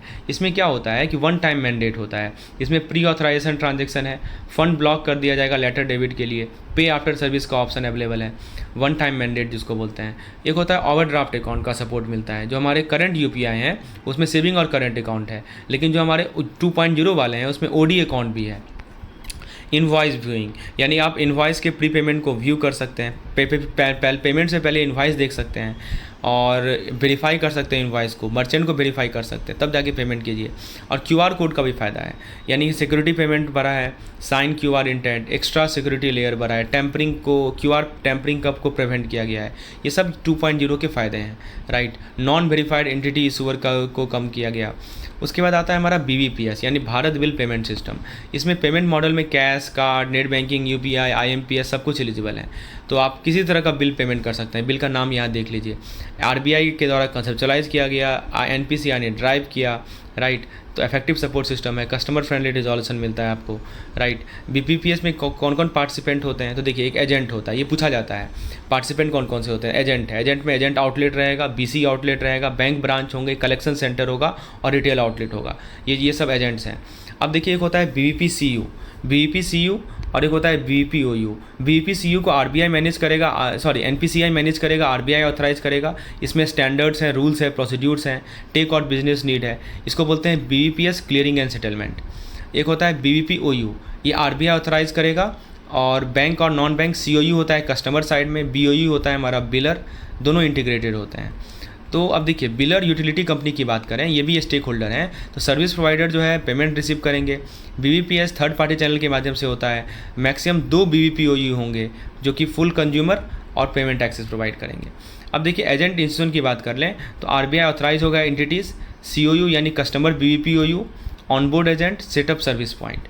तो देखिए BBPCU, BBPOU, राइट, बिलर यूटिलिटी, ये सब इकोसिस्टम है BBPS का, right, Bharat bill payment system का। डिटेल जानकारी के लिए आप हमारे वीडियो कोर्स में देख सकते हैं, मैंने डिटेल में समझाया है एग्जैक्टली CU क्या है, OU क्या है, मेन देखिए। एक होता है चैटबॉट। चैटबॉट क्या होता है कि सॉफ्टवेयर मिमिकिंग होता है, सॉफ्टवेयर है जो कि ह्यूमन स्पीच को मिमिक करता है। लोअर बैरियर है, बिजनेस एडॉप्शन बढ़ा है, इसमें AI, voice recognition, NLP enable chatbot ये सब आते हैं। जैसे रियल वर्ल्ड एग्जाम्पल में गूगल नाउ, सिरी, कॉर्टाना, ये सब चैटबॉट हैं। चैलेंजेस क्या हैं कि कॉम्प्लेक्स स्पीच और कॉन्टेक्चुअल अंडरस्टैंडिंग में दिक्कत होती है। ये सब चैटबॉट के बारे में इंपॉर्टेंट पॉइंट है। अब देखिए 5G नेटवर्क का की पॉइंट समझिए। 5th जनरेशन टेक्नोलॉजी है। डिजिटल नेटवर्क को हम लोग स्मॉल सेल में डिवाइड करते हैं। इसमें मीमो वर्ड होता है। मीमो का फुल फॉर्म है multiple input output, input multiple output, multiple input multiple output. Millimetre wave होता है, बैकवर्ड कॉम्पैटिबिलिटी होता है। इस पर इंडस्ट्रीज़ पे क्या इंपैक्ट पड़ता है, banking industry, IoT application, facial recognition, सब पे इम्प्लीकेशन है। दूसरे टेक्नोलॉजी के साथ सिनर्जी भी होता है, जैसे edge computing, software defined network. अच्छा, इनका एडवांटेज क्या है कि लेटेंसी बहुत कम है, कैपेसिटी काफ़ी हाई है, डेटा मैनिपुलेशन काफ़ी हाई है, गीगाबीट में ब्रॉडबैंड है, नेक्स्ट जेन मोबाइल एक्सपीरियंस है, रिमोट IT ट्रबल शूटिंग है, ठीक है। डिजिटल करेंसी और क्रिप्टो करेंसी। तो देखिए फॉर्म्स की, डिजिटल करेंसी के फॉर्म की बात करें तो वर्चुअल करेंसी हो सकता है, CBDC यानी सेंट्रल बैंक डिजिटल करेंसी हो सकता है, या क्रिप्टो करेंसी हो सकता है। Stored value card, digital wallet, network mobile. Centralise, अब देखिए करेक्टरिस्टिक क्या है कि सेंट्रलाइज है, सिंगल कंट्रोल है, बैंक गवर्नमेंट के पास, CBDC के माध्यम से रेगुलेटेड है, फ़ी कम है, राइट, ID की रिक्वायरमेंट होती है। डिसेंट्रलाइज, अब देखिए जो हमारा जो क्रिप्टो करेंसी है ना वो डिसेंट्रलाइज है, कोई कंट्रोल ही नहीं है, बिटकॉइन। तो देखिए CBDC हमारा सेंट्रलाइज है, लेकिन जो क्रिप्टो करेंसी है वो डिसेंट्रलाइज है, ठीक है। ये बातें ध्यान रखनी है। अब एक तरफ देखिए डिजिटल करेंसी का फ़ायदा क्या है, ट्रांजेक्शन कॉन्फिडेंशियल है, यूज़र आइडेंटिफिकेशन है, सेंट्रलाइज कंट्रोल है। लेकिन क्रिप्टो करेंसी में पब्लिक लेजर है, एनोनिमिटी है, डिसेंट्रलाइज कंट्रोल है। तो ये डिफरेंस है हमारा डिजिटल करेंसी में और CBDC में और हमारा क्रिप्टो करेंसी में। CBDC का फ़ायदा क्या है कि आपको डिजिटल फैट करेंसी जो कि सेंट्रल बैंक इशू करती है, गवर्नमेंट एक्सप्लोर करती है, पोटेंशियल है कि आप फिजिकल कैश में रिप्लेस कर सकते हैं। जैसे RBI ने डिजिटल रुपी पायलट लॉन्च किया था दिसंबर 2020 में, राइट, ये याद रखना है। लीगल टेंडर है जो कि पेमेंट सेफ्टी और एफिशिएंसी को बढ़ाता है, डिजिटल करेंसी। अब देखिए ब्लॉकचेन क्या है। ब्लॉकचेन का इंडस्ट्री एप्लीकेशन क्या है, ट्रांसपेरेंसी बढ़ाना, रिलायंस बढ़ाना, रिकन्सिलेशन घटाना, एफिशिएंसी बढ़ाना, ट्रस्ट बढ़ाना। तो ब्लॉकचेन DLT पे काम करता है। DLT होता है डिस्ट्रीब्यूटेड लेजर टेक्नोलॉजी, जो कि ब्लॉक के फॉर्मेट में होते हैं, right. Decentralise format, P2P, peer to peer lending होता है। इम्यूटेबल, आप इसको म्यूट नहीं कर सकते। रियल टाइम डेटा प्रोवाइड करता है, वेरीफाइड एक्सेस प्रोवाइड करता है। तो बैंकिंग में ब्लॉकचेन का क्या एप्लीकेशन है, तो ट्रेड के लिए सिक्योर डॉक्यूमेंट प्रोवाइड करेगा, फाइनेंस में फ्रॉड प्रिवेंशन करेगा, स्मार्ट कॉन्ट्रैक्ट में, सप्लाई चेन में स्मार्ट कॉन्ट्रैक्ट प्रोवाइड करता है। तो block, transaction, cryptography, hashing, consensus and validation. अब आता है रोबोटिक प्रोसेस ऑटोमेशन, RPA। तो RPA में क्या होता है, सॉफ्टवेयर रोबोट होते हैं जो कि ऑटोमेट करते हैं रूटीन टास्क को, AI ड्रिवन होता है। बैंकिंग में आप KYC ऑनबोर्डिंग कर सकते हैं, डॉक्यूमेंट वेरिफिकेशन कर सकते हैं, कंप्लायंस चेक कर सकते हैं, loan app, income verification, risk assessment, ये सब बैंकिंग एप्लीकेशन है, राइट। उसके बाद आता है हमारा इम्प्लीमेंटेशन फ्रेमवर्क, यानी rule based, repetitive, high volume, time consuming, structure data. तो ये सब इसके RPA के फ़ायदे हैं कि आपका टाइम कम होगा, टाइम सेव होगा, कॉस्ट कम होगा, एफिशिएंसी बूस्ट होगा, राइट। चलिए उसके बाद आता है हमारा ईज 5.0। ये हमने वहाँ भी पढ़ा था, इसको देख लीजिए एक बार। IBA ने इसे इनिशिएट किया। इसका फंक्शन है डेटा एनालिटिक्स, ऑटोमेशन और डिजिटलाइजेशन। इसका टारगेट है public sector bank.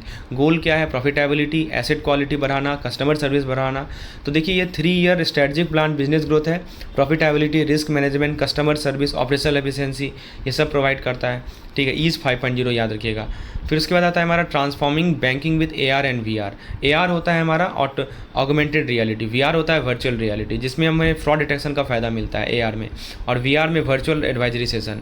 Real world है, डिजिटल ओवरले है, राइट। उसके बाद डिफरेंस क्या है कि AR रियल वर्ल्ड है, डिजिटल है, लेकिन VR वर्चुअल वर्ल्ड है। AR जो है पार्शियल है, लेकिन VR है फुल है, राइट। हार्डवेयर की बात करें तो AR में फ़ोन, ग्लासेस यूज होगा, लेकिन VR में हेडसेट होगा, सूट यूज होगा। इंटरेक्शन की बात करें तो AR टच है, लेकिन VR मूव है, एक्सप्लोर करने का चीज़ है। बैंकिंग एप्लीकेशन की बात करें तो AR में ब्रांच नेविगेशन कर सकते हैं, लोकेशन टैग कर सकते हैं। VR का ट्रेडिंग फ्लोर है। कस्टमर एक्सपीरियंस में AR का dashboard, live data, interactive chat और VR का financial training, virtual bank, educational game, ये सब के सब इसके फ़ायदे हैं। अच्छा, एक चीज़ देखिए, टेक इंटीग्रेशन, तो AI tech stack, AI plus sensor, real time processing होगा, फिनटेक इंटीग्रेशन होगा। तो बिजनेस मॉडल जो होता है वो API डेटा लेयर होता है, राइट। ये ध्यान रखना है, AR VR, augmented reality and virtual reality. अब देखिए एथिक्स और वैल्यू में क्या अंतर है। बिजनेस एथिक्स में मोरालिटी होता है, राइट वर्सेस रॉन्ग होता है, लेकिन वैल्यू क्या है कि इंपॉर्टेंट जजमेंट है जो कि गोल को डिफाइन करेगा, एक्शन का सिग्निफिकेंस है वैल्यू में। अब उसके बाद दोस्तों देखिए बिजनेस एथिक्स भारत में कैसे आया, तो उदय कोटक कमेटी हुआ जिसने रिसेंट इनिशिएटिव बताया टू फर्दर इम्प्रूव। अच्छा, यहाँ से नीचे स्टार्ट करते हैं। सबसे पहले आया हमारा कॉर्पोरेट गवर्नेंस फ्रेमवर्क, जिसमें अकाउंटेबिलिटी, ओवरसाइट, कंट्रोल आया। फिर कॉर्पोरेट गवर्नेंस आया एथिकल बिजनेस में, जिसमें डायरेक्टर की responsibility, wealth, happiness for stakeholder, ये सब पॉइंट आया। फिर बिजनेस एथिक्स भारत में कैसे आया, 1980 में करप्शन बहुत हाई था, अनएथिकल इशूज है जैसे bribery, deceptive ad, price collusion. तो फिर क्या हुआ, बिजनेस कॉन्फिडेंस घटने लगा। फिर सेबी का फॉर्मेशन हुआ 1992 में, ठीक है। और फिर क्लॉज 49 ऐड हुआ। क्लॉज 49 में क्या था कि बिजनेस एथिक्स को स्ट्रेंथन करना है, लिस्टिंग एग्रीमेंट इन 2000, ये 2005 में आया था क्लॉज। और फिर उदय नाम याद रखिएगा, उदय कोटक कमेटी, इसने रिसेंट इनिशिएटिव दिया ताकि हम कॉर्पोरेट गवर्नेंस और एथिक्स को इम्प्रूव कर सकें। तो इस प्रकार से इवॉल्व हुआ है हमारा बिजनेस एथिक्स। अब देखिए दोस्तों बिजनेस एथिक्स में क्या है, कुछ मिथ है कुछ रियलिटी है। पहला मिथ क्या है, एथिक्स हमारे पोटेंशियल को कम करता है, लेकिन रियलिटी क्या है, एथिक्स वैल्यूज़ को अलाइन करता है, कॉन्फ्लिक्ट रिजॉल्व करता है। फिर कहता है कि एथिक्स डिलेमा ईजी है, लेकिन दोस्तों एथिकल डिलेमा ईजी नहीं है, कॉम्प्लेक्स डिसीजन के लिए एथिकल ट्रेनिंग चाहिए। फिर कहता है कि एथिक्स जो है हमारे डेली बिजनेस को अफेक्ट नहीं करता, लेकिन रियलिटी क्या है कि एथिक्स हमारे डेली डिसीजन को अफेक्ट करता है। फिर बोला जाता है मिथ है कि एथिक्स जो है नोन रूल को रिपीट करता है, लेकिन रियलिटी क्या है कि एथिक्स स्टेक होल्डर को प्रिवेंट करेगा, वायलेशन को प्रिवेंट करेगा। फिर कहा जाता है कि एथिक्स जजिंग है, जस्ट जजिंग है, लेकिन रियलिटी क्या है कि एथिक्स एम्प्लॉय को गाइड करता है डिलेमा कलेक्टिविटी में। फिर बोलता है कि एथिक्स अनकंट्रोलेबल है, लेकिन रियलिटी क्या है कि एथिक्स मैनेजेबल है।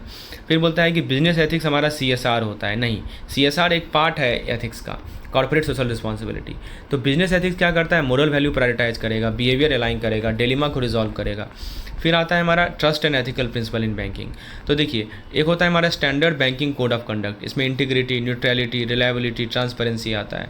ट्रस्ट का सिग्निफिकेंस क्या है कि लीडरशिप सक्सेसफुल होगा, म्यूचुअल ट्रस्ट होगा, लार्ज फाइनेंशियल डील होगा। अब इसमें कोड प्रिंसिपल है हमारा ट्रस्ट, इसमें क्या है कि confidence in the quality, truthfulness and reliability of an individual. Business meaning trust worthiness, truthfulness पे बिल्ट होता है हमारा, राइट। तो दोनों पार्टीज़ के बीच में म्यूचुअल होगा, राइट। ये कोर प्रिंसिपल है ट्रस्ट, राइट, ट्रस्ट, जिसके अंदर 4 पॉइंट मैंने आपको बताया। क्या क्या बताया, इंटीग्रिटी, न्यूट्रलिटी, रिलायबिलिटी, ट्रांसपेरेंसी, सबका मीनिंग आपको क्लियर होना चाहिए। ये सभी कोर प्रिंसिपल है ट्रस्ट के। सत्यम स्कैंडल आपको पता होगा, सत्यम स्कैंडल जो भी इस पर सवाल पूछा जाता है। तो देखिए पहले क्या हुआ था सत्यम स्कैंडल में कि सबसे पहले इस्टेब्लिशमेंट हुआ, सत्यम का एक्सपेंशन हुआ, फिर कॉन्ट्रोवर्शियल एक्यूजेशन का अनाउंसमेंट हुआ, फिर नेगेटिव मार्केट रिएक्शन आया, फिर विसल ब्लोअर का अलर्ट आया फाइनेंशियल मिसरिप्रेजेंटेशन का, फिर राजू ने कन्फेस किया कि लार्ज स्केल फ्रॉड हुआ है, फिर एक्शन लिया गया स्टेक होल्डर के द्वारा इन रिस्पॉन्स, फिर नया बोर्ड बनाया सरकार ने, और फिर टेक महिंद्रा ने सत्यम को एक्वायर कर लिया। तो राजू रामालिंगम नाम याद रखिएगा। फिर देखिए कॉर्पोरेट गवर्नेंस में जो एथिकल फेलियर होता है उसमें क्या होता है कि टॉप मैनेजमेंट का इन्फ्लुएंस है, क्योंकि टॉप मैनेजमेंट कुछ अनएथिकल एक्ट करते हैं जो कि लीडर्स करते हैं। ओवरसाइट का वीक होना, यानी डायरेक्टर इंडिपेंडेंट होना, उनके पास अथॉरिटी नहीं है, ऑडिटर के पास अथॉरिटी नहीं है, ऑडिटर की अकाउंटेबिलिटी, यानी जो स्किल्ड ऑडिटर हैं वो फ्रॉड को डिटेक्ट ही नहीं कर पाते हैं। फिर रिस्पॉन्स डिले हो जाता है, इसको बोलते हैं poor crisis management. Reputation damage भी एक कारण है। एम्प्लॉय कॉम्प्लेक्सिटी, तो बेसिकली ये जो पॉइंट्स है ना ये सभी एथिकल फेलियर के कारण है। टॉप मैनेजमेंट का influence, employ complexity, reputation damage, weak oversight, auditor accountability, poor crisis management, these are the reason, right. यदि हम एथिक्स एट इंडिविजुअल लेवल की बात करें तो इसमें एक आता है परसेप्शन, जो कि हमारे एटीट्यूड को इन्फ्लुएंस करेगा, बिहेवियर को गाइड करेगा। डिज़ायरेबिलिटी क्या है कि सबके लिए डिज़ायरेबल है, ये हमारे डेली लाइफ को इन्फ्लुएंस करता है। सोसाइटल नॉर्म्स है, रीजन्स है, कल्चर है। तो एक पॉइंट याद रखिएगा कि बिलीव जो है मीनिंग प्रोवाइड करता है, ठीक है, ये हमारे वैल्यू सिस्टम से अलाइन होगा। ये मोरल प्रिंसिपल से वैल्यू डिराइव करता है, यूनिवर्सल कमांड होता है इसका। उसके बाद दोस्तों जो नेक्स्ट पॉइंट है वो है core value management framework. Core value हमारा फंडामेंटल बिलीफ को कहते हैं, ये बिहेवियर को गाइड करेगा, क्या सही है क्या गलत है, ये हमें डिटरमाइन करने में हेल्प करेगा राइट पाथ क्या है, ठीक है। एक होता है मैनेजमेंट बाय वैल्यू। तो मैनेजमेंट बाय वैल्यू क्या होता है कि ये हमारे कुछ इसके की एलिमेंट्स हैं। आप की एलिमेंट्स इसमें आप वैल्यू को डिफाइन करेंगे, कम्युनिकेट करेंगे, अलाइन करेंगे, राइट। अब कोर वैल्यू को में क्या होता है, पहले आप कोर वैल्यू को आइडेंटिफाई कीजिए, फिर आप कोर वैल्यू का एग्जांपल ऐसे मान लीजिए customer service, employ care, quality, ethics, integrity, ये सब कोर वैल्यू कहलाते हैं, राइट। उसके बाद हमारा कोर वैल्यू के बाद जो नेक्स्ट पॉइंट है वो वैल्यू डायनेमिक्स। देखिए क्या होता है कि कुछ कोर इशूज़ होते हैं जो कि इनकम्पैटिबल बिलीफ के कारण आते हैं। तो अब मान लीजिए कि पर्सनल और ऑर्गेनाइजेशन वैल्यू में डिफ़र है कर रहा है तो उसका इम्पैक्ट पड़ेगा ना, ठीक है। तो स्ट्रेटजीज आती हैं कि हम वैल्यू रिलेटेड इश्यूज़ को रिजॉल्व करें। अलाइनमेंट जो है पर्सनल और ऑर्गेनाइजेशन वैल्यू के बीच में अलाइनमेंट होना ज़रूरी है। और इससे क्या होता है कि वैल्यू अलाइनमेंट से क्या होता है कि हमारे बिहेवियर पे इम्पैक्ट पड़ता है। अब देखिए रोबस्ट एथिक्स फ्रेमवर्क कैसे बनाएं, तो पर्सनल एथिक्स गाइड गवर्न करता है इंडिविजुअल बिलीफ पे, मोरालिटी पे। बिजनेस एथिक्स जो है मोरल प्रिंसिपल बनाता है बिजनेस ट्रांजेक्शन के लिए। ऑर्गेनाइजेशन कल्चर जो है स्टैंडर्ड सेट करता है डिसीजन मेकिंग के लिए। इथिक्स इन क्राइसिस एड्रेस करेगा एथिकल डिलेमा, जब फर्म के इंटरेस्ट में कन्फ्लिक्ट अराइज होता है। और एथिकल रिस्पॉन्सिबिलिटी इनकरेज करेगा बिजनेस को कि वो सोशल रिस्पॉन्सिबिलिटी में एंगेज हो। अब एक आता है हमारा रिस्पॉन्सिबिलिटी, इसमें एक आता है हमारा इंडिविजुअल रिस्पॉन्सिबिलिटी जिसके अंदर मोरल अकाउंटेबिलिटी, लीगल अकाउंटेबिलिटी आता है। टीम रिस्पॉन्सिबिलिटी जिसके अंदर मैनेजर का सपोर्ट और इक्वल कंट्रीब्यूशन आएगा। फिर एक आएगा हमारा commitment to responsibility, personal situation, agent in the world, right. फिर हमारा आता है एपोलॉजीज एंड अकाउंटेबिलिटी। अब यदि हम बात करें एथिकल रीजनिंग की तो देखिए सबसे पहले इसका बेसिक स्ट्रक्चर क्या है, पर्पस क्या है, point of view, assumption, interpretation.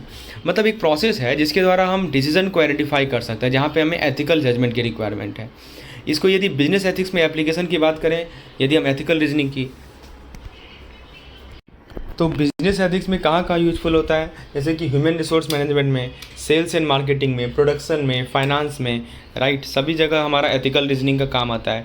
एक है कोल्वर मॉरल जजमेंट थ्योरी, इसमें ऑब्जेक्टिविटी, जस्टिस और फेयरनेस, तीन चीज़ पे फोकस की गई है ये थ्योरी में, ऑब्जेक्टिविटी, जस्टिस एंड फेयरनेस, कोल्वर मॉरल जजमेंट थ्योरी। अब एथिकल डिलेमा को कैसे रिजॉल्व कर सकते हैं, तो एंड बेस्ड रिजल्ट थिंकिंग से, रूल बेस्ड थिंकिंग से, केयर बेस्ड थिंकिंग से, ये तीन थिंकिंग से आप डिलेमा को रिजॉल्व कर सकते हैं, ठीक है। अब देखिए कुछ एडिशनल रिजोल्यूशन गाइडलाइन भी दिए गए जैसे कि रीजनेबल और persuasive approach, investigate third opinion, reflect on decision, ठीक है। इसमें कुछ इंडिविजुअल फैक्टर आते हैं, कुछ ऑर्गेनाइजेशन फैक्टर आते हैं जैसे कि मैनेजर का क्या परसेप्शन है, जॉब अंडरस्टैंडिंग, पर्सनल बैकग्राउंड।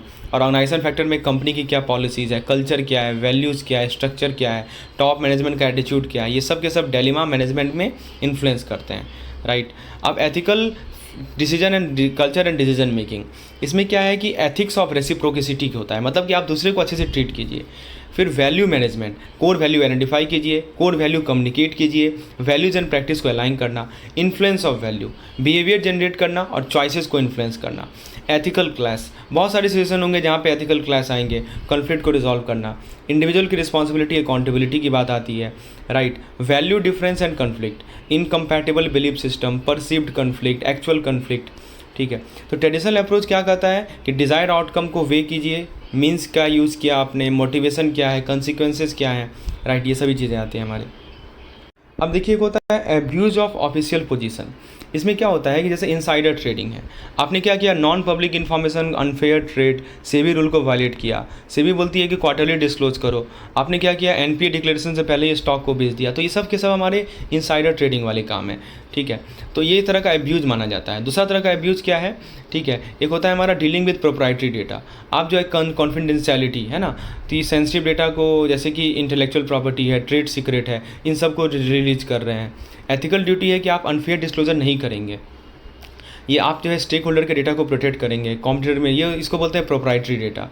अब देखिए एक होता है ब्राइबरी, ब्राइबरी तब जानते ही होंगे आप, मनी गिफ्ट लेना, फेवरेबल ट्रीटमेंट करना, राइट। तो ये सभी चीज़ हमारे ब्राइबरी, जैसे रिस्क इन बैंक के परस्पेक्टिव में बात करें तो लोन में रिस्क आना, रिकवरी, राइट, रिस्क आएगा, ऑब्वियस सी बात है। उसके बाद दोस्तों एक और पॉइंट बताया जा रहा है कि एब्यूज़ ऑफ पोजीशन में मतलब कि अपने अथॉरिटी को मिसयूज कर रहे हैं अपने पर्सनल गेन के लिए, ये अनएथिकल है, ये कोड को वायलेट करता है। False claim, favouritism, resource misuse, access benefit, these are the tops of the abuse of the official position. उसके बाद आता है कि कॉन्फ्लिक्ट ऑफ इंटरेस्ट को कैसे बैंकिंग में मैनेज करें। तो देखिए कॉन्फ्लिक्ट कैसे कैसे आ सकता है, बैंक वर्सेस क्लाइंट, एम्प्लॉय में कॉन्फ्लिक्ट आ सकता है, एम्प्लॉय वर्सेस क्लाइंट में आ सकता है, बैंक वर्सेस मल्टीपल क्लाइंट में आ सकता है, क्लाइंट में कॉन्फ्लिक्ट आ सकता है। तो दोस्तों मैनेजमेंट क्या बोलती है कि आप पहले कॉन्फ्लिक्ट को तो आइडेंटिफाई कीजिए, उसे प्रिवेंट कीजिए, ठीक है, फुल डिस्क्लोज कीजिए। ठीक है। उसके बाद दोस्तों की रिस्पॉन्सिबिलिटी क्या है कि टॉप मैनेजमेंट जो है कॉन्फ्लिक्ट को रिकॉग्नाइज करेंगे और फिर प्रिवेंटिव मेजर लेंगे। तो पहले कॉन्फ्लिक्ट किस किस तरह के हो सकते हैं, तो 5 तरह के कॉन्फ्लिक्ट मैंने आपको बताया, और टॉप मैनेजमेंट की रिस्पॉन्सिबिलिटी काफ़ी ज़्यादा होती है यहाँ पे। एक होता है फाइनेंशियल डिस्क्लोजर, इसमें कहा जाता है कि आप ट्रांसपेरेंसी इन्हांस करेगा और मार्केट कॉन्फिडेंस बढ़ाएगा, कंप्लायंस करेगा आरबीआई गाइडलाइन से, सेंट्रलाइज प्रेजेंटेशन होगा पॉलिसी का, और एएस नंबर 18 याद रखिएगा, अकाउंटिंग स्टैंडर्ड नंबर 18, जिसमें कहा जा रहा है कि जो रिलेटेड पार्टी ट्रांजैक्शन है उसमें ट्रांसपेरेंसी मेंटेन होगा। अब रिलेटेड पार्टी के लिए आप अकाउंटिंग स्टैंडर्ड को पढ़िए, वहाँ पे बताया गया रिलेटेड पार्टी का क्या मतलब है। विसल ब्लोइंग क्या होता है कि देखिए ये बहुत इंपॉर्टेंट है, ये जो हमारे पीएसबी और मतलब आप मिसकंडक्ट को रिपोर्ट करने का एक कोर कंसेप्ट है, जो हमारे प्राइवेट सेक्टर बैंक और आरबीआई हैं वो सीवीसी के अंदर कवर है, सेंट्रल विजिलेंस कमीशन के अंदर कवर है, और जो प्राइवेट और फॉरेन बैंक है वो आरबीआई प्रोटेक्टेड डिस्क्लोजर स्कीम के अंदर कवर है। ये पूछा जाता है कि बताओ कि पीएसबी और आरबीआई कौन से रेगुलेटरी फ्रेमवर्क में, सीवीसी सेंट्रल विजिलेंस कमीशन, और जो प्राइवेट बैंक है और फॉरेन बैंक है वो हमारा आता है प्रोटेक्टेड डिस्क्लोजर स्कीम में। तो इसमें कंप्लेन करप्शन से हो, फ्रॉड से हो, नॉन कंप्लायंस से हो, कौन फाइल कर सकता है, employ, customer, stakeholder, NGO, public, कोई भी कर सकता है।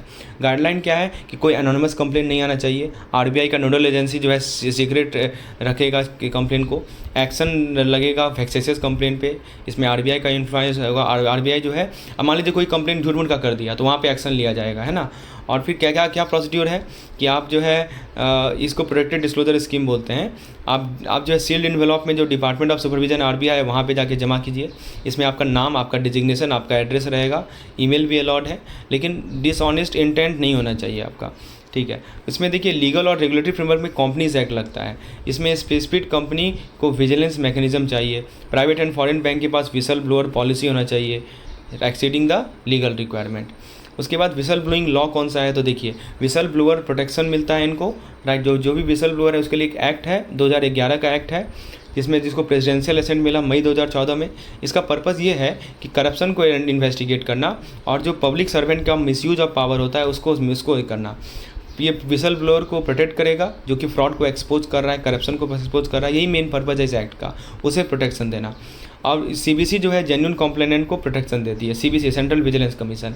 स्कोप क्या है, फ्रॉड, करप्शन, मिसमैनेजमेंट, राइट। लेकिन यदि फॉल्स कंप्लेन होगा तो पेनल्टी भी लगेगा, समझें, तो ये ध्यान रखना है। तो ये एक्ट याद रहेगा ना, एक्ट कौन सा है हमारा, विसल ब्लोअर प्रोटेक्शन एक्ट 2011। चलिए उसके बाद दोस्तों बात करें हम लोग इंटेलेक्चुअल प्रॉपर्टी राइट की, तो आईपी का मतलब कि creation of mind, unauthorize use को प्रोहिबिट किया जाएगा। पेटेंट में क्या होता है कि पेटेंट का ड्यूरेशन 20 साल का होता है और ये आपको एक्सक्लूसिव राइट गारंटी करता है। इंटेलेक्चुअल प्रॉपर्टी याद रहेगा आपको। अच्छा, एक होता है हमारा आईपी का कैटेगरी देख लीजिए, पेटेंट, ट्रेडमार्क, ब्रांड। ट्रेडमार्क होता है हमारा, देखिए जो भी इन्वेंशन होगा उसके लिए पेटेंट होता है। ट्रेडमार्क होता है ब्रांड प्रोटेक्शन के लिए। इंडस्ट्रियल डिज़ाइन जैसे एस्थेटिक एस्पेक्ट ऑफ प्रोडक्ट है। ज्योग्राफिकल इंडिकेशन जो होता है, जीआई टैग जिसको बोलते हैं हम लोग, तो जीआई टैग होता है origin based product distinction. Copyright किसके लिए होता है, लिटरेरी वर्क के लिए होता है। ये सब आईपी के टाइप है, इंटेलेक्चुअल प्रॉपर्टी राइट के टाइप है। तो पूछा जाएगा कॉपीराइट किसके लिए लगता है, तो लिटरेरी वर्क है, फिल्म है, म्यूजिक है, आर्टिस्टिक वर्क है, वहाँ आईपी वहाँ पे कॉपीराइट लगेगा। इसके अंदर आप आर्टिस्टिक राइट इन परफॉर्मेंस, प्रोड्यूसर राइट इन फोनोग्राफ, ये सब के सब आते हैं। आईपीआर का मैकेनिज्म है जो कि थर्ड पार्टी यूजेस को प्रोहिबिट करेगा, एक्सक्लूसिव राइट है। तो पूछा जाएगा कि पेटेंट किसके लिए, तो इन्वेंशन के लिए। ट्रेडमार्क किसके लिए, तो ब्रांड प्रोटेक्शन के लिए। ज्योग्राफिकल इंडिकेशन किसके लिए है, तो ऑरिजिन बेस्ड प्रोडक्ट डिस्टिंक्शन के लिए। कॉपीराइट किसके लिए है, तो लिटरेरी वर्क के लिए। याद रहेगा ये सब चीज़, ठीक है। उसके बाद आरबीआई डेटा सिक्योरिटी गाइडलाइन, इसमें बोला जाता है कि डेटा को इनक्रिप्ट करो ट्रांसमिशन के दौरान। इसमें कहा जाता है कि आप जो है इलेक्ट्रॉनिक मैकेनिज्म को मॉनिटर करो और फिल्टर करो। डेटा इंटीग्रिटी इंश्योर करता है एक्यूरेसी को, कंसिस्टेंसी को डेटा का। और फिर आता है हमारा यूनिफॉर्म प्रोटेक्शन, यानी आप कंसिस्टेंट डेटा प्रोटेक्शन को प्रोवाइड करो इंटरनली और एक्सटर्नली। फिजिकल मीडिया को प्रोटेक्ट करो एनवायरमेंटल और एक्सेस कंट्रोल से, और सेफली डेटा को डिस्पोज करो, चाहे इलेक्ट्रॉनिक डेटा हो या पेपर मीडिया डेटा हो। डेटा प्राइवेसी और फ्रॉड प्रिवेंशन के अंदर क्या आता है, तो कुछ प्रिंसिपल्स हैं डेटा प्रोटेक्शन लॉ के, जिसको बोलते हैं हम लोग technology agnosticism, data minimization, informed consent, accountability of data controller, penalty for wrongful processing and enforcement by statutory authority. Data privacy bill आया था 2022-23 में, जिसमें इसको पार्लियामेंट अप्रूवल मिला और इसको इम्प्लीमेंट किया गया।